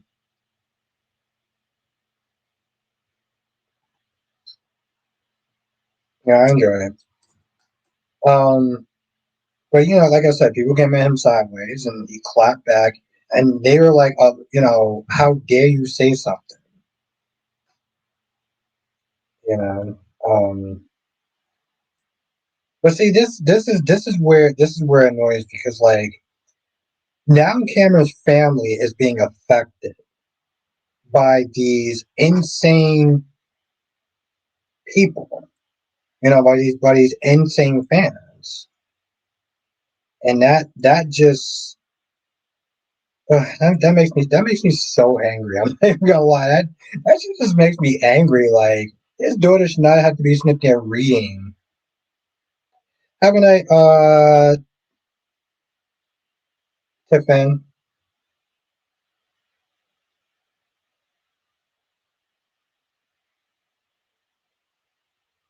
I'm done with the show. I mean, listen. At least you, giving it some time.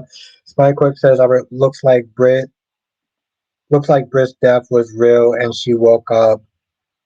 I wonder what medic medicine saved her from the poison hook, and who took her body." Yeah. Oh, absolutely, Jakar. No, congratulations. What's good, Ron? What did I miss? Is an actor being attacked again? Uh, yeah. Ed, I'm not surprised. I think the fact that when she stood up to Dalton with her grandson, that won it for her because she became relatable. She became like every other grandmother that would do the exact same thing. Cameron Madison, Spider-Quake. Apparently, people are writing comments about Cameron Madison, and Cameron's daughter was reading that stuff, and like now she's, what I'm saying, like now she's kind of being like mentally messed up by it, you know, because people are writing these mean, nasty ass comments, and they're coming at the actor, and his daughter's like looking at that, which, well, in reality, his daughter should not be sitting there looking on social media about his stuff because that's just asking to be. mentally fucked up, if we're going to be honest. Ron says it's one of the huge problems with social media, as you know. I'm a huge Rural Housewife fan, and the amount of trolling these women get is insane. I said the same thing, and I was like, "Yo, she was, she was on to something." Listen, I know people want to sit there and comment, "Oh my God, Jocelyn's not a good WSB agent." Blah blah blah blah blah blah blah. That girl was like, you know, 1 second, Spider Quake. Ron says, "Are you surprised that the actress playing Luna isn't attacked or her family because of her character?" Happily surprised.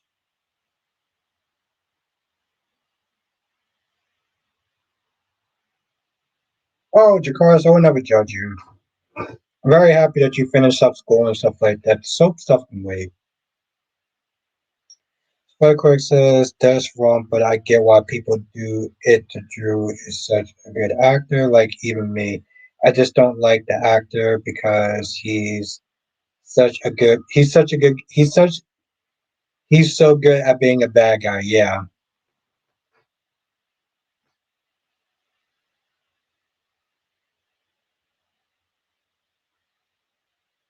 Oh, Dave asked you a question, Spikequake. I'm gonna put it up there.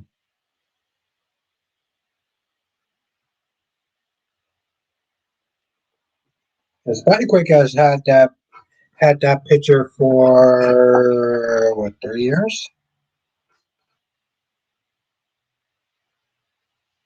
Imagine if, right, Sean? I think that Britt would still sit there and be nasty and mean to Drew.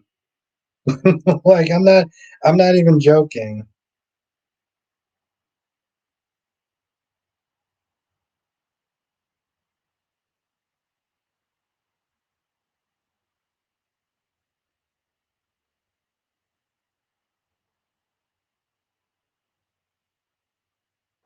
Okay, yeah, no, it's quite quick. That's what Dave was asking you.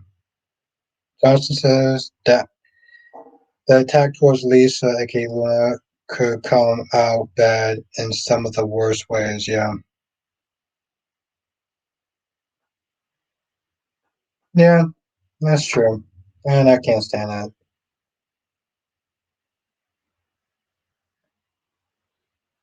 I've said many times, if you meet the actress playing Luna and a fan starts cursing at both of you, saying she's a murderer, what will you say to that person? I'll sit there and say you're a fucking nut job, and well, you can go and fuck yourself with a spiked dildo. That's what I would honestly sit there and say. I'm not even joking. Like, I would not change. I would not change one word of that. Britt is nasty and mean to everyone. Yeah, but she's been mean and nasty to a guy who literally sat there and co-signed a loan. He co-signed a loan, an expensive loan towards what, her Bentley or some shit.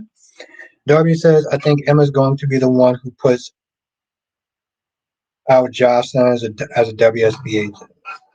Yeah, I can see her doing some spiteful shit like that.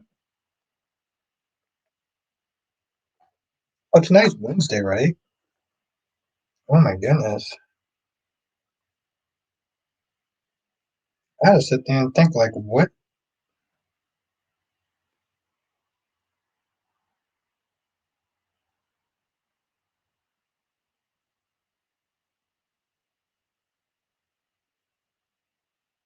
At least you didn't say a rusty spike. I- Listen, exactly right. Let me tell you something. I've been drinking. So whatever I say and do, it's not my fault, and I'm not responsible for it. I'm just simply not. I'm just simply not. Let me read it. I know, but that's also pretty bad, right? Please do not repeat what I said. Do not repeat what I said outside of these soap opera streets, or any soap opera streets. No Greece, Maurice Bostic. Oh, putting on my whole government name, Darby. You forgot Junior, but yes, you pretty much put this man literally put out my whole government name. But I appreciate you spell my middle name and actually know my middle name, which I don't remember actually ever. Oh, never mind, I did say that. But Quick says, Albert is no excuse, but at the same time, Britt's been through a lot. Her and Lulu's son is arrested, and she's being blackmailed to work for Sidwell. She has Hutchinson's. Her talents at GH are being wasted. My goodness. Quick, quick. When did you Oh, you know what? You have a bigger heart than me. So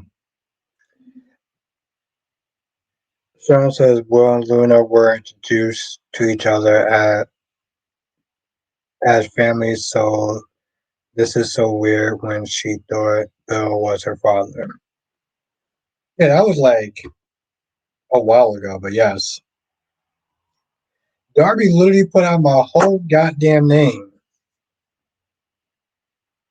Johnson says, what do you think of the conversation on B&B with Luna? I thought it was kind of weird, but it was also seemed like it was very filler. Like, I mean, listen, I'm not gonna lie. Lee is starting to get on my damn nerves. Like, how many times you gonna sit there and trash your sister for being a bad example? You know, like Pop, like honestly, tell you the truth, listen, after a while, I think Poppy should be like, okay, you know what, listen, if you're gonna sit there and have the same kind of conversation over and over again, are you being mean and nasty to me and blaming me for everything? Nah, girl, F you. Because after a while, that shit just starts to get annoying. I mean, seriously.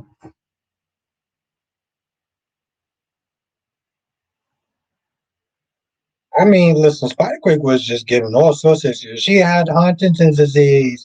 Her son is in danger, and so she has a right to sit there and be really mean and nasty and everything. Like the fuck she. But you know, listen, that's that's Spider-Quake. You know, being nice. You know, I guess he has his moments. As says, Theo was pissing me off yesterday with his date with Jada. Luckily, she's patient in that he found a way to get a second date. I'm not gonna lie, at the way like uh,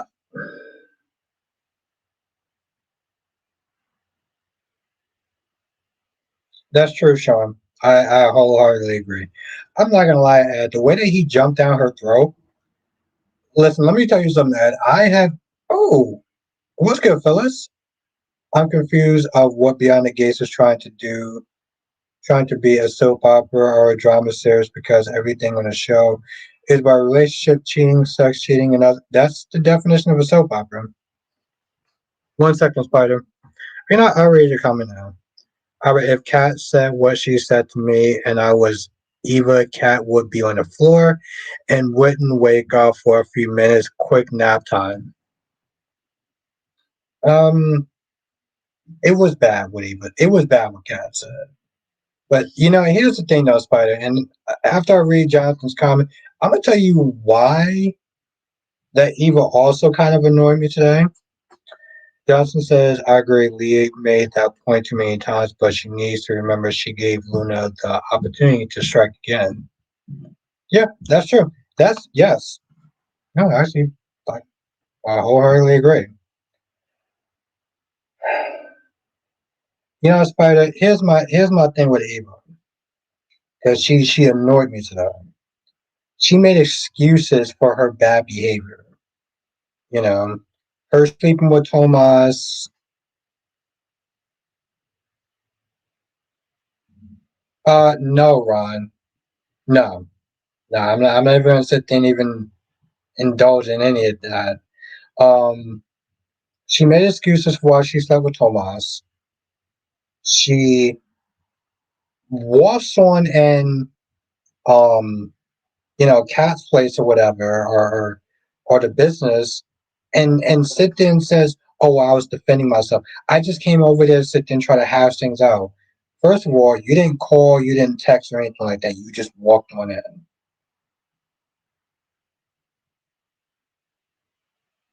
Yeah, exact. Thank you, Ryan. I mean, thank you, Ryan.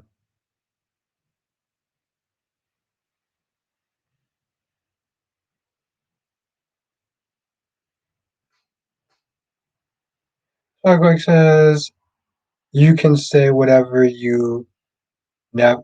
You can say whatever, but you never talk about someone's dead family members or wishing someone dead. No, I listen. No, that's I and I totally understand that, Spider. Listen, Cat definitely crossed the line. Okay, but my whole thing is, Spider, we not going to try to act like Eva was innocent in this. She made excuses about sleeping with Tomas.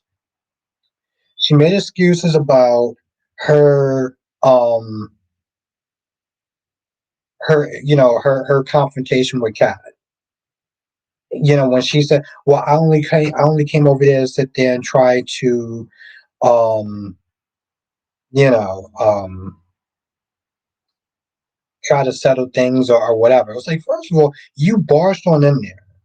You literally just walked on in there. Like that's my whole thing, Spider. Like she sat there and she tried to minimize what she did, and that's something like I can't just like. Phyllis says, "I'm new to your channel. Already subscribe." Thank you, Phyllis. You're gonna have a lot of fun. Thank you. Thank you for joining. And what soap operas do you like?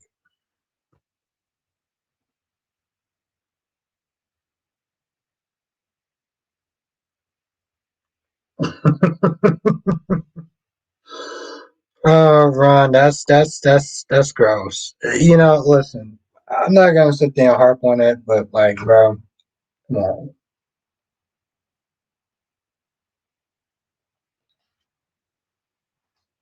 Like, that's a soap. No, nah, bro. That's not a soap. That's fucking sick, man. Ron, talk about something else. General Hospital on Days of Our Life. Oh wow, that's two soap operas that I generally do reviews on. Also, those are two of my favorite soap operas. Although Y&R is actually doing really good. Y&R is actually doing really good. But I love Days. I will always sit there and promote Days. Um,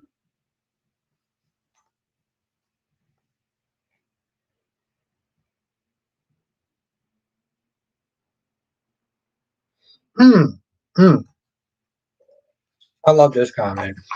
Ed says Leslie's lucky Shanice was at work because she was seconds off of dog walking Leslie because she remembered that she was a professional. Facts. That that chick deserved to be dog walked so much. Ryan says, when did you start watching Days? I think 3 years ago. I think I started watching about like 3 years ago. Because people kept, I was just doing GH reviews, and people was like, "Oh, you need to sit there and watch Days because, it has some of the writers of like One Like to Live." And I used to love One Like to Live. Um, I started watching Days, and like within 2 weeks, I was like, "Okay, you know what? I rock with Days." But I started off just doing General Hospital reviews.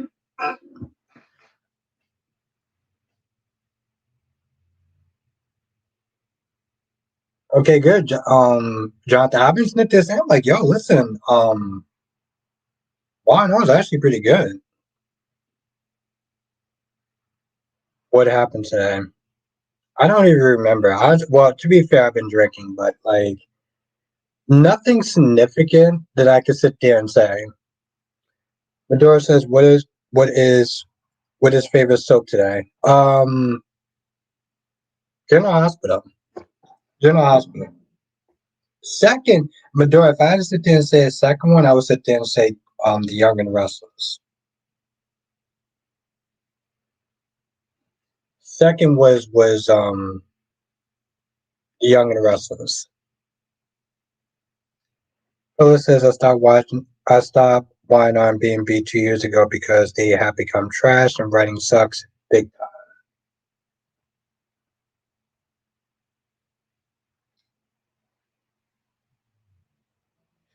time. What do you think Vernon is hiding?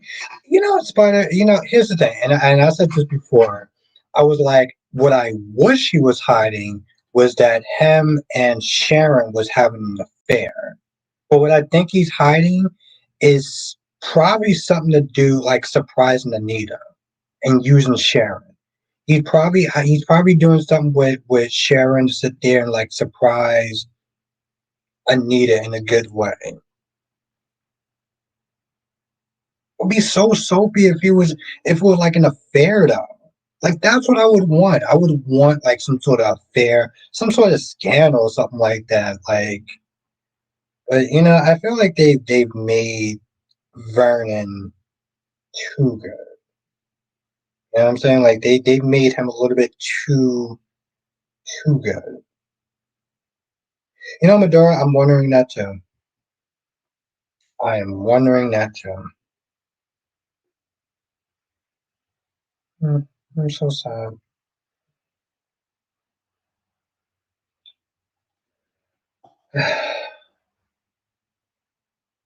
But yeah, I think he's doing something to sit there and like celebrate Anita, prop up Anita because that's pretty much all he actually knows how to do. As says, even the Dr. Leslie was going off at and I, oh Ryan, I wish it was Jerry Jacks. I fucking love Jerry Jacks. Um, and let me tell you something.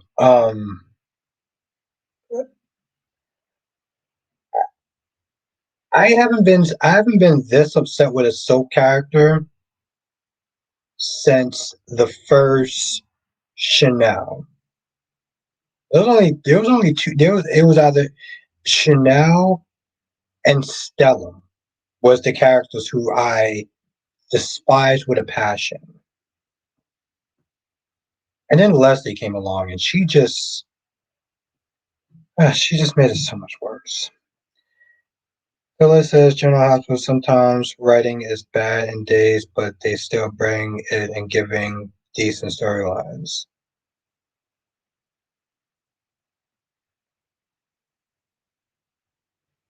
That's it. Thank you. Wow, good memory, Jonathan.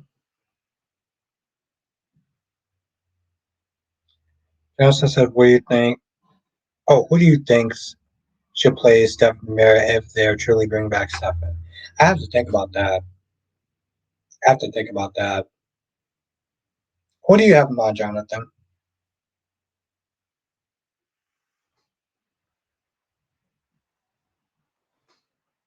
Ron says, "But do you want to see as they also getting with Trina and getting her pregnant, which means he has a child with both mothers and daughters?" That'd be kind of weird. And Trina's of age, but that might actually be a little kind of weird. As says, I remember the first Chanel and Stella pissed me off when she had a confrontation with Jordan in front of her staff with the original Jordan in the role. Yes,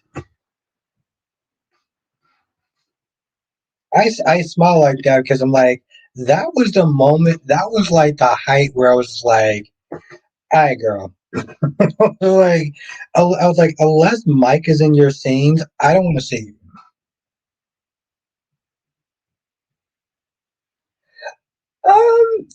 Ryan, I gotta sit there and say this one. I gotta say this one. The first Jordan was actually number two. The first Jordan. And this one. Also says, well, maybe Ted King could pull off a Stefano portrayal.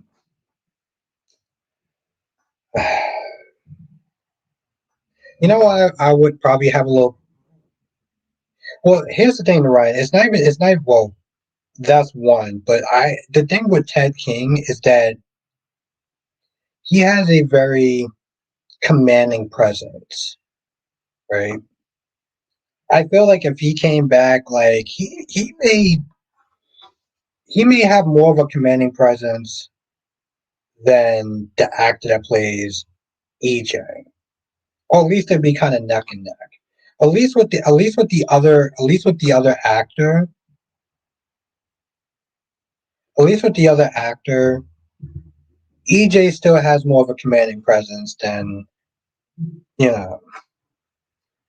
It says, don't forget about the therapy session with the original Jordan and Curtis. I was like, enough stuff that you can do.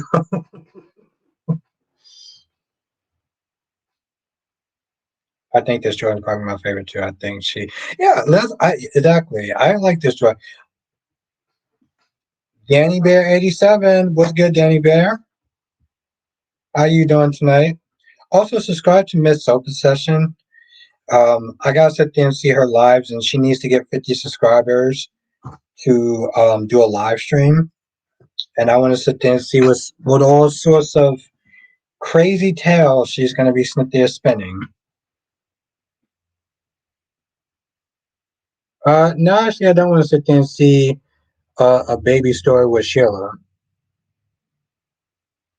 Well, I'm good. I'm good, Miss Soap.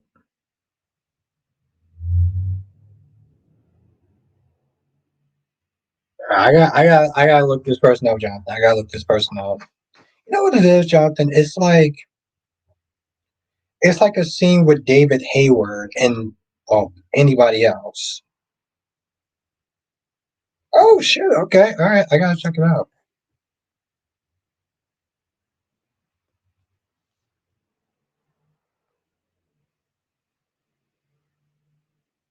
I'm like, where am I? There we go.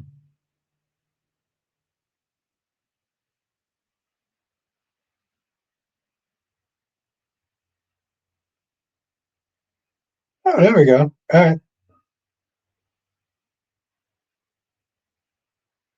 I will check it out.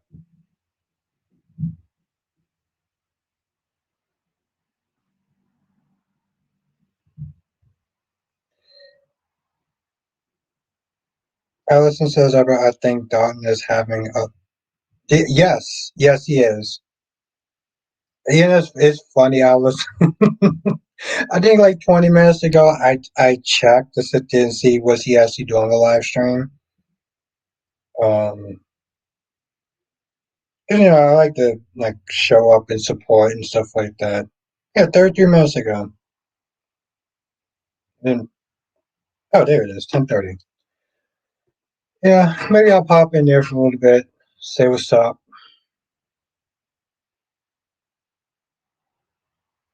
Well, yeah, right. Well, I mean that's good, right? I know he's recovering. He's you know that's good.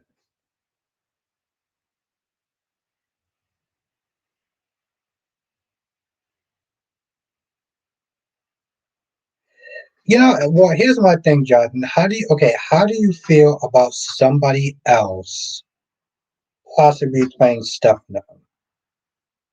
How do you feel about somebody else playing Stefano? How do you feel about that? I feel like it's kind of a serious question to some extent. I'm gonna let you answer before I give my thoughts on it.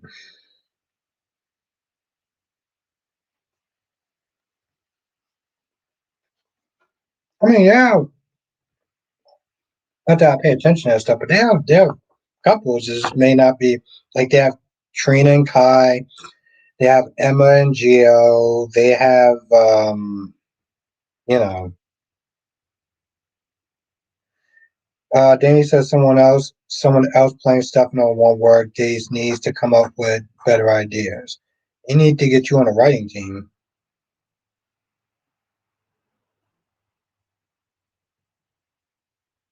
Hmm. Okay. I gotta check this person out, Jonathan.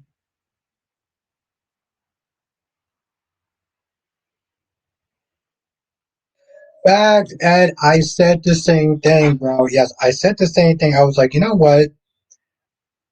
I give Lulu a certain level of credit because she sat there and she put Rock on a hot seat. She was like, we can't just sit there and blame Gio for it. We can't just blame Gio for all of this. She didn't like what Gio did, but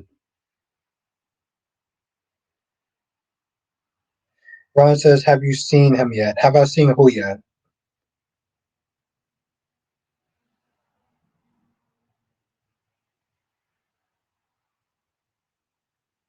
I think that'd be awesome, Danny Bear. They destroy Stefano's character by cheating or get that didn't help. I don't know about destroy, but that didn't help. It was oh the movie had no, I didn't see it yet. I want to wait till it comes out on streaming. Right, I'm gonna see it when it comes out on streaming. There's a couple movies I want to sit there and watch. So like that, the Final Destination movie, but definitely him. I'm gonna say. I'm not gonna lie. When you sat there and said, "Have you seen him?" I was like,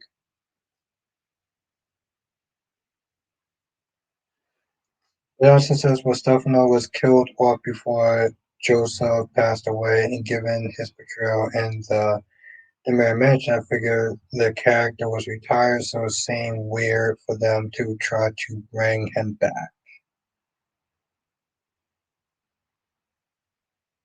Hmm. My whole thing, Jonathan, like, okay, I may be on an island by myself, but I'm like,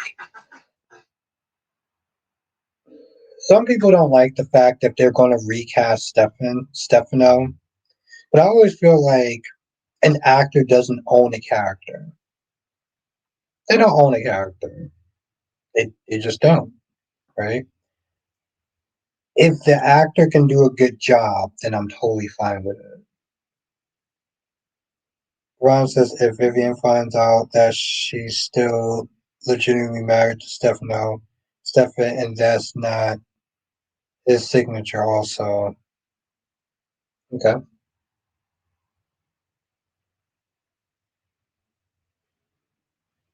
Well, here's my whole thing, Ryan. Ryan says I love that little expression was for what she did and Dante did to Michael. Yeah, I mean that's happy night, Ryan.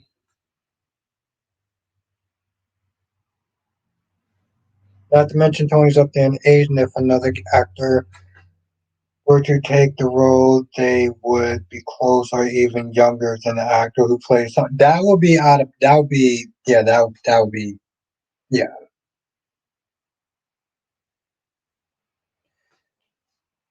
As Days Trot, that was the actor that plays Steve when Dr. Rock put a computer chip with Stefano memories and personality, and that didn't work. Yeah, but I mean, Ed, I don't know if that was like their long term plan, but Darby, how the hell are you again?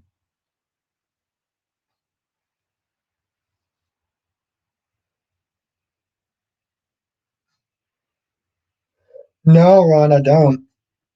I don't. And that's the thing, Ron. I haven't been watching the show to even really kind of get a fixed idea on it.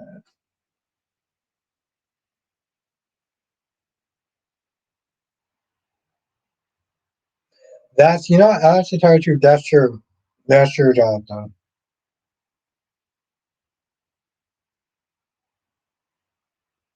That's true. Yeah. But yeah, no, Ron, I don't know.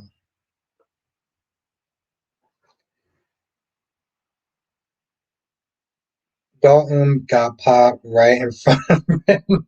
Yo, here's the thing, Spider. It woke her ass up, and it woke everybody up. Listen, Spider, I'm cool. I'm cool with him doing that though. I'm cool with him doing that, Spider. Because listen, Sitwell has stood on business since he's been on the show, right? Dalton was a problem. We all knew he was a problem for Sitwell, and Sitwell actually took care of the problem. He didn't act like Sonny and made like 3,000 excuses of why he can't take out one of his enemies. Exactly, Danny Bay. He sat there. He was like, okay, you know what? Listen, you got a point, and he just took it out and just shot him. Where it's like, Why did you do that for? What did you do? And that's my whole other thing. I really sat there, was like, wait, hold on. Britt, you laid out exactly why. You laid out exactly why Dalton was a problem. He was sloppy. You could have did his work for him. Um, Darby says, isn't that the same problem Church is having? Someone replaced Caesar. The Days is trying to fix with Stefano. I feel like, here's the thing. I feel like Stefano is a much more iconic character than like Phazon in a sense. Spike says Britt doesn't need to really be woken up. She has more power than Sidwell. The boss wants her alive. Plus, she can do the research. All they can do to Brit is to take her Huntington's medication away. And that's exactly what they're gonna do. So she don't actually have any power. Bro, listen, I get it. You like Brit, you have the hots for her, you wanna sit there and placate towards her and make a bunch of excuses and be all like, oh, she's going through a lot and this is the reason why she's sitting there acting like that. So we just gotta sit there and cut her some slack and give her a break. Come on, Spider. You've been on my channel for like 3 years. How often do I sit there and start cutting people breaks and giving people, well, breaks? That's, yes. And that's the thing though, not like what you call it.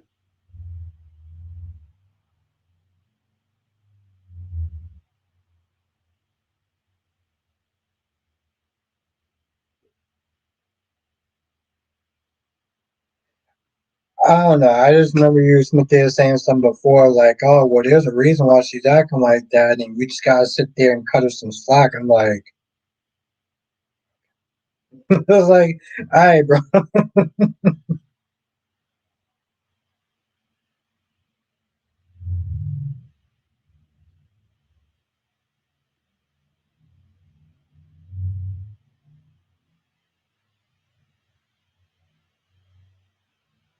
And I like when he was sitting there mocking Jason, because it's not hard to sit there and do. You just have to sit there and be like super robotic and like not have any sort of emotions whatsoever. Yes, and that's the thing, Allison. I miss that with Sunny. Like I said before, Sunny. Okay, I'm gonna sit there and say this again. Jonathan, I know you're not gonna like me for saying this, but I need to say this though after I read Spikeways comment. I'm happy we have intel though on what happened right now. I wanna know who faked her death and what medicine saved her from the poison hawk. Yeah, I feel like we'll get that, but I feel like we'll get that like after January, maybe.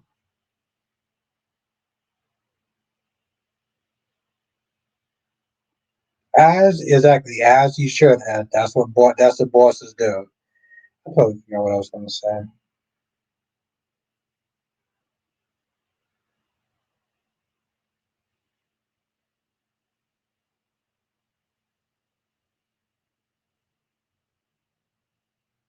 Oh, that's what I was going to sit there and say. Yeah, Sonny used to be a boss. You sit there and handle stuff. Now it's like, oh, I can't do this. I can't do that. I'm like, Sonny needed to leave the show in the 90s. His best stuff was in the 90s. Laura does not need to be on the show anymore. It was a good time, Spike Quick. It was a good time. Sonny, like I said, Sonny needs to go. I mean, come on now. It's getting ridiculous. He popped an FBI agent and like the dude just sitting there chilling, flirting with the DA. You shot a bro, you shot a federal fucking agent. And he's still here. He's still here. He's flirting with the new DA. Like what are we doing? Like seriously. I need to sit there and make a title basically sitting there saying Sonny should have been gone. New proof though. Sonny needs to be gone. Sonny needed to be gone. That don't make no goddamn sense that he is still on the show at the pop of the FBI agent. Every says, do you think that Sidwell showed that he is the Sonny used to be in the 90s? I mean, yeah, in a sense, as far as like him getting things done and being an actual boss. Remember, it was Cyrus. Cyrus came to town. Cyrus came to town, and Sonny made a bunch of excuses of why he couldn't sit there and take him out. Sitwell decides to sit there and get his gun and go pow pow, and you done. And that's it.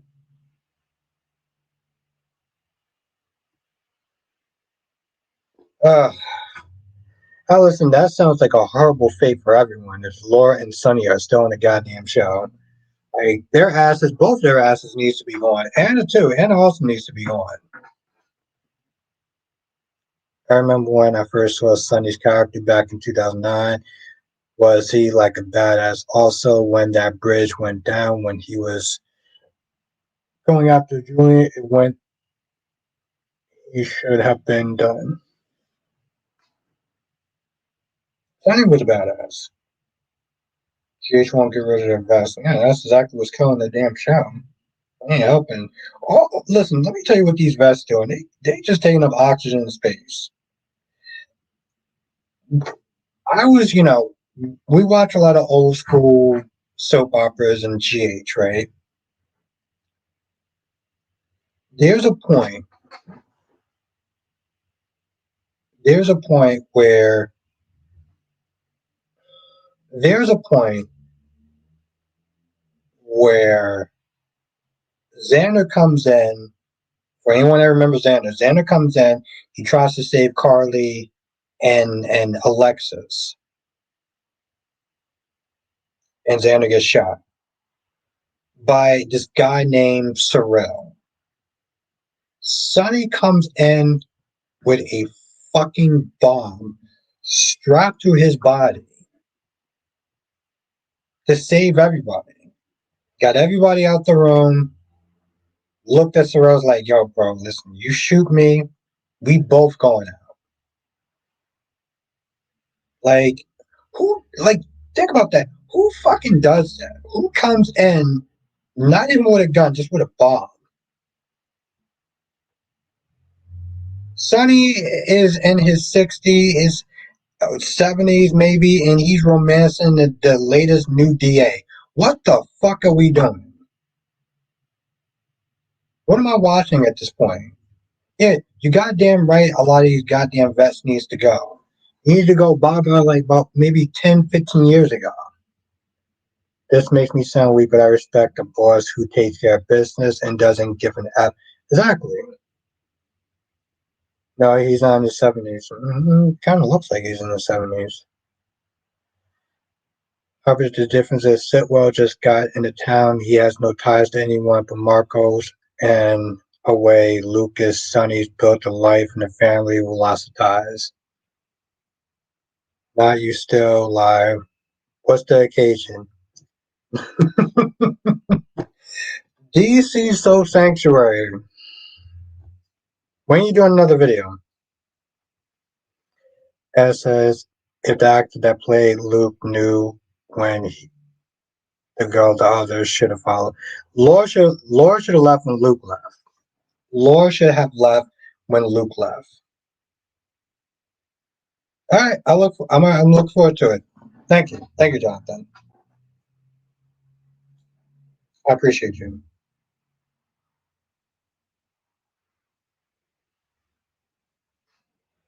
I think it's been three. I think it's past 3 weeks since I made a video.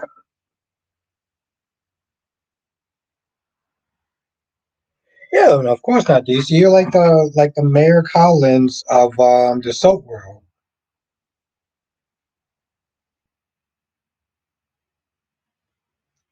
But yeah. Listen, I'm gonna keep pushing. There's a couple of things I'm gonna sit there and keep pushing. Okay, most of these damn vets needs to go. Okay, most of these, and I don't just mean on this show. I mean on this show. Victor, Jack needs to go. Okay, Nikki needs to go.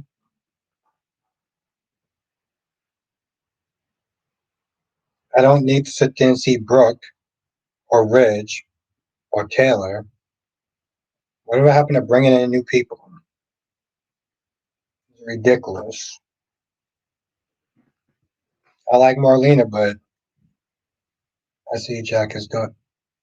Yeah, it's yeah, Apple TV. Yes, yeah. I know, Alice. I think that episode was like an hour and something minutes. Yeah, that's the problem because it's killing the show. Even days, Jonathan. Listen, you know me. No shows are spared. These people have been on too long. They need to go. Yep. Even Steve. Listen, I love Steve. Jonathan, you know I love Steve, but his ass needs to go.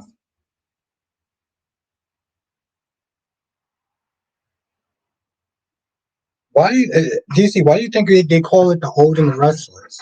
Phyllis says those shows' ratings will go down, especially Young and the Restless, Victor, Nikki, and Jack. I don't think that, the views are. I don't think that the ratings are really that great to begin with. So Marlena has to stay. Maggie and Julie can go. No, all three of them can go. Actually, DC says Ira doesn't love Steve. I barely heard. No, Steve needs to go. Marlene needs to go. Julie needs to go. As says with the vets on soap operas, the higher ups won't write them off and just bring them in for the holidays. Listen, if they bring if they did what Days did when they just bring them in for the holidays, they bring no, they say, listen, I'm talking about you need it needs to be a full fucking cleansing. They all need to go. They can come in, listen, they can do the Days treatment, when you have Lonnie and Eli and Sammy come in and just to say hi and then they can just go. I'm fine with that. Yeah. Danny, like maybe 30 something years ago. Like she was Days like maybe 30, 40, 45 years ago. Nah, all these vets needs to go. All of them do.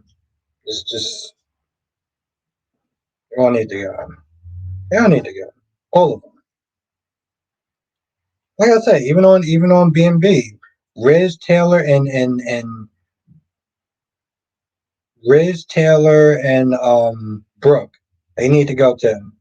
Their asses Ben need to go.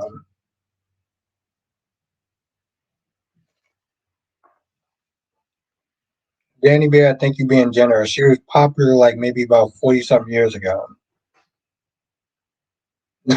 We're not being generous here. We're not being generous here. When you start doing your live streams, you can be the nice and sweet and kind and heartwarming person that you are. We're not being kind here. No, we need to sit there and just have them all go. I'm not fucking exaggerating. I'm being dead ass serious too. That says on days that would be Marlena, Julie, Kate, Roman, Abe, Jack, Jennifer. Yeah, exactly. Thank you. Thank you. Yeah, they all need to go. Thank you. That's a really good list. But so, who is the most popular character on Days then? I don't know, but they need to give him some fresh blood. I think Days rely on long-time viewers because bringing new characters in is not as easy as it once was. Well, they need to sit there and try harder. So they take off the vest, then what? Bring us some new goddamn blood. They need some new energy. The shit is old, it's stale. It's like old stale bread. Would you eat old stale bread, DC? Quick says if you're if you're still friends with JOJ, have him contact his Days contact and have Days get better. I might be on to something. Justin says, I get what you're saying, Albert, but I'm going to have to respectfully disagree. So Johnson said in his very nice words that I pretty much have lost my damn mind. That's what Johnson said. Johnson pretty much just said, listen, bro, we cool, but you done lost your damn mind. Allison says it wouldn't be the same show without Days. Yeah, it might be better. Don't hog up airtime like YNR and Bold. And if the state bread is toasted, then if the stale bread is toasted, then you can put some butter on it. And oh, oh my! Danny Bear says you have lost your mind if you think Marlena needs to go. Oh, wow,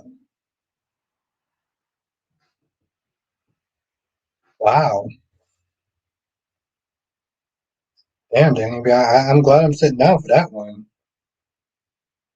Y'all just heard what she just. Y'all just heard what she said, right?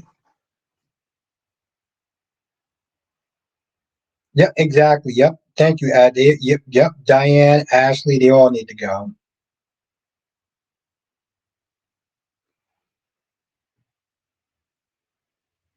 AJ Bostic Cornman has enough to drink. Oh my goodness. And John, yep, John Livingston, yeah, his ass can go too. My goodness. Danny Bear just said that I lost my mind. Oh, okay. I think I'm need a minute to get over that.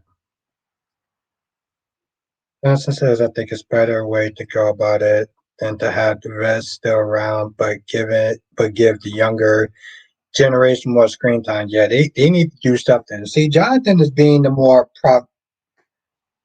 um pragmatic. I'm about a whole fucking cleansing at this point. Danny Bear just said that I lost my mind, and DC is just agreeing with Danny Bear. DC says I'm changing Albert's mind. I'm changing Albert's name in my phone to now Albert until AJ buys a quarter million since he actually an AJ. I don't know. Oh, DC, you have been missed. But it needs to be done right, Albert. As I remember when I was watching GH and my mom was like, Jason's still there. Jason Ben needed to go. Jason Ben needed to go. Listen, I didn't like the fact he got fired, but his story was better in the 90s. Early 2000s at best, his ass needed to go. Sonny needs to go too. You know what? Take Carly with them. I like Carly sometimes, but her ass needs to go. Let's just be real for a minute. Her ass needs to go. I respect the comment, Phyllis. I respect the comment. I'm the same. I'm on that movement. Maurice Bernard already talking about retirement. He needs to do it a lot sooner. His ass needs to sit there and do it like 20 something years ago, for to be honest. But I'm glad, he's thinking finally. Darby says, without Jason's around, Drew can be more of an epic villain when he's gone. Yeah. It's not like Jason sometimes, but his ass need to go. So I just can't. But what happened to Jason? His ass need to go. His ass. Jason's story was better in the 90s. His story was really great in the 90s. I guess he had some story in the 80s or whatever. But like after the early 2000s, his ass needed to go. Just go. Just go. Jason needs to go. Jason then needed to go. Otherwise, okay. So Danny has conditions. I only want Jason around for him and Britt. Otherwise, he can go. I think I thought he died or something because I know only a day. Okay, Ed, you have a great night, and trust me, I know your pain. Waking up early in the morning is not fun, so I got you. Darby says, and without Sonny around, Michael can step into Sonny's place. See, Darby is being pragmatic. Darby is being pragmatic. I like that. Good. Allison says, I still like GH. That's better than the newbies. I respect your opinion. LaShawn says, Jason don't need to go. I respect your opinion, LaShawn. In my humble opinion, his ass needs to go. Need to go like 20 something years ago. I like Jason, but let's just his ass needs to go. It was great. Danny B, I can believe it. Chad Duel will be interesting, but like, listen, they even well, on Y&R, they're actually giving a guy named Lucas like some stuff. Like they're giving his Noah actually stuff that's interesting. I am I am thoroughly impressed with Y&R. Thoroughly. No, there was one week with Y&R. I felt like Y&R was killing it. Like it was number one for a week, and GH was actually number two, which is like still wild to me.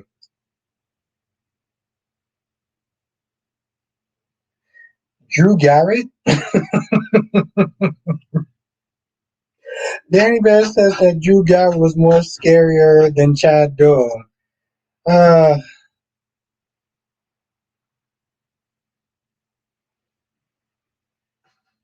yeah. But then who's going to be the antagonist besides Sidwell? Allison says if Jason and Sonny leave, I think the mod will be done in PC. I don't think that a lot of people may complain. Johnson says, Albert, maybe you should talk to Steve in person and tell him. But Jonathan, I would gladly sit there and tell Steve, like, hey, listen, I thought you were cool in the 90s, early 2000s, I bought a bunch of black t shirts because I love the character, but your time in the sun, oh, I would have no problem. I would sit there and tell him to his face.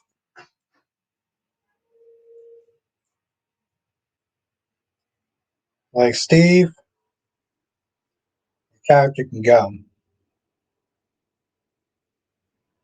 I was going to sit there and say, I'll probably curse him out, but I wouldn't do that. But I would sit there and tell him, like, nah, like, your stuff was better in the early 2000s I was watching it, probably in the 90s. Let's be honest.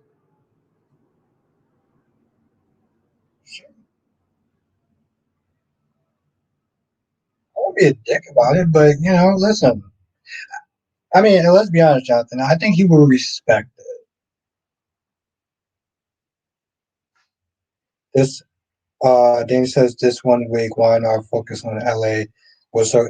I'm loving the LA stuff. I am. Um,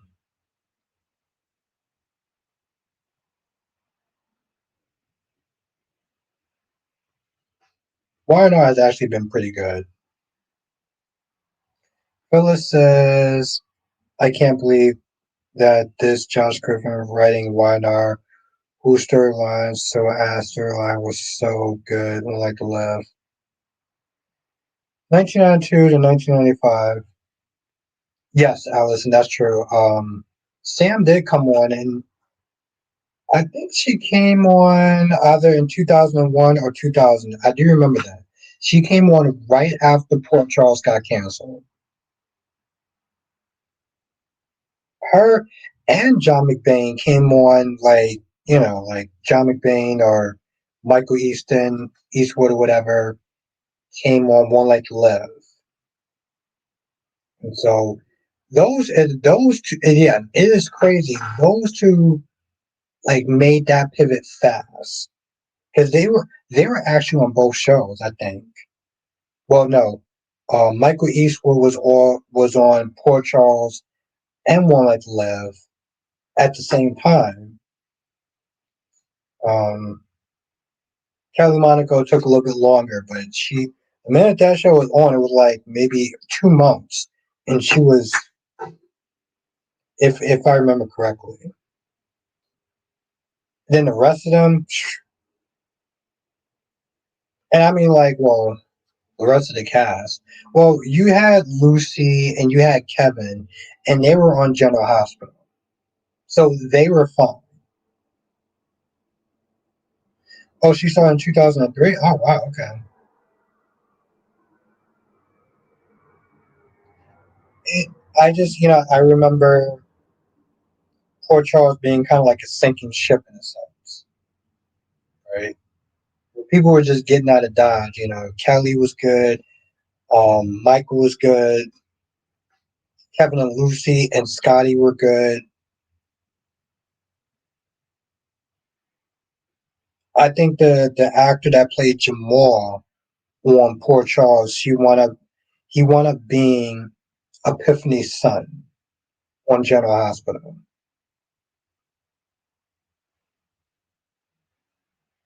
Where's Scotty? Scotty's going where he belongs. I do see the actor that he comes on Twitter, he says a comment, and people are just like, "Oh my God, I miss Scotty so much." I'm like, why? He doesn't need to come back. Phyllis says Josh Griffin doesn't even try to put an effort in the storylines as he did with Like Lev when he was head writer. I don't know what happened. I love Poor Charles. I know people will sit there and say that they love Poor Charles before the supernatural stuff. I can't attest to that because I didn't watch it during that time.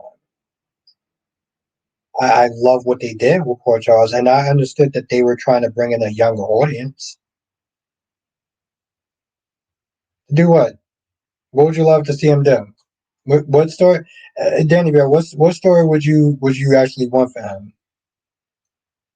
What story would you want for him? I'm not trying to put you on trial. I'm just saying, what story would you want for him?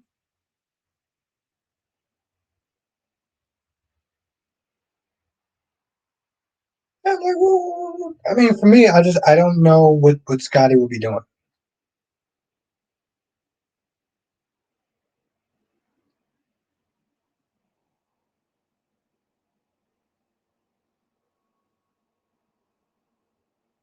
That's the thing, Danny Bear. No, apparently when they started, it was more like Grey's Anatomy. You know what I'm saying? They were focusing on more just the hospital stuff and the drama and stuff like that. So it was more like Grey's Anatomy. And some people,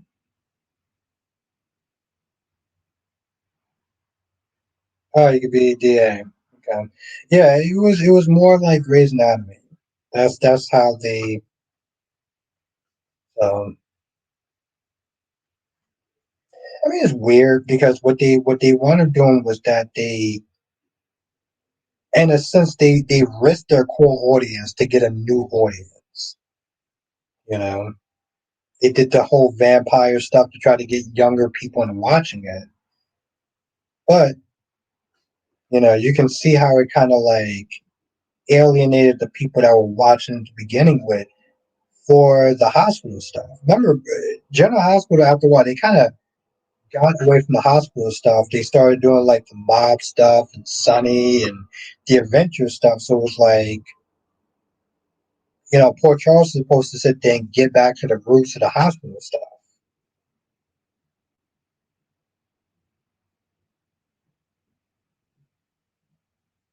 I mean, for me personally, that's true, Jonathan. Scotty was the DA. Rick was the DA. I could have swore Alexis was the DA at one point as well. But yeah, that was poor Charles, though.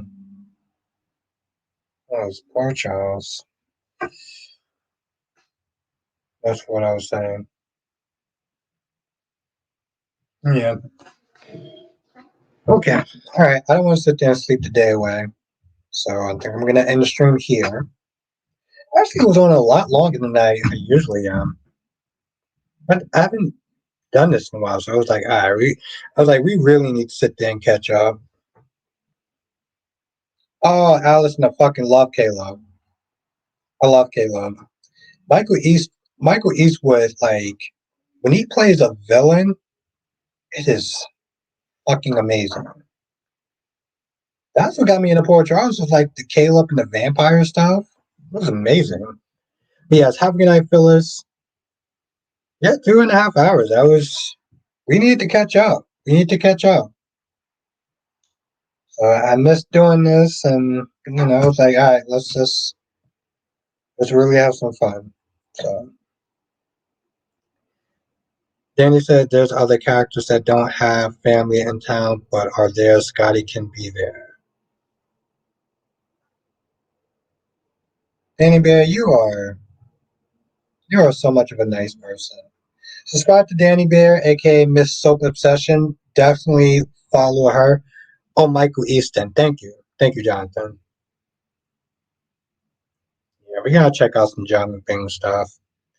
Johnson says, join us next time for another edition of Soap Chat with Bostic. Thank you, Jonathan.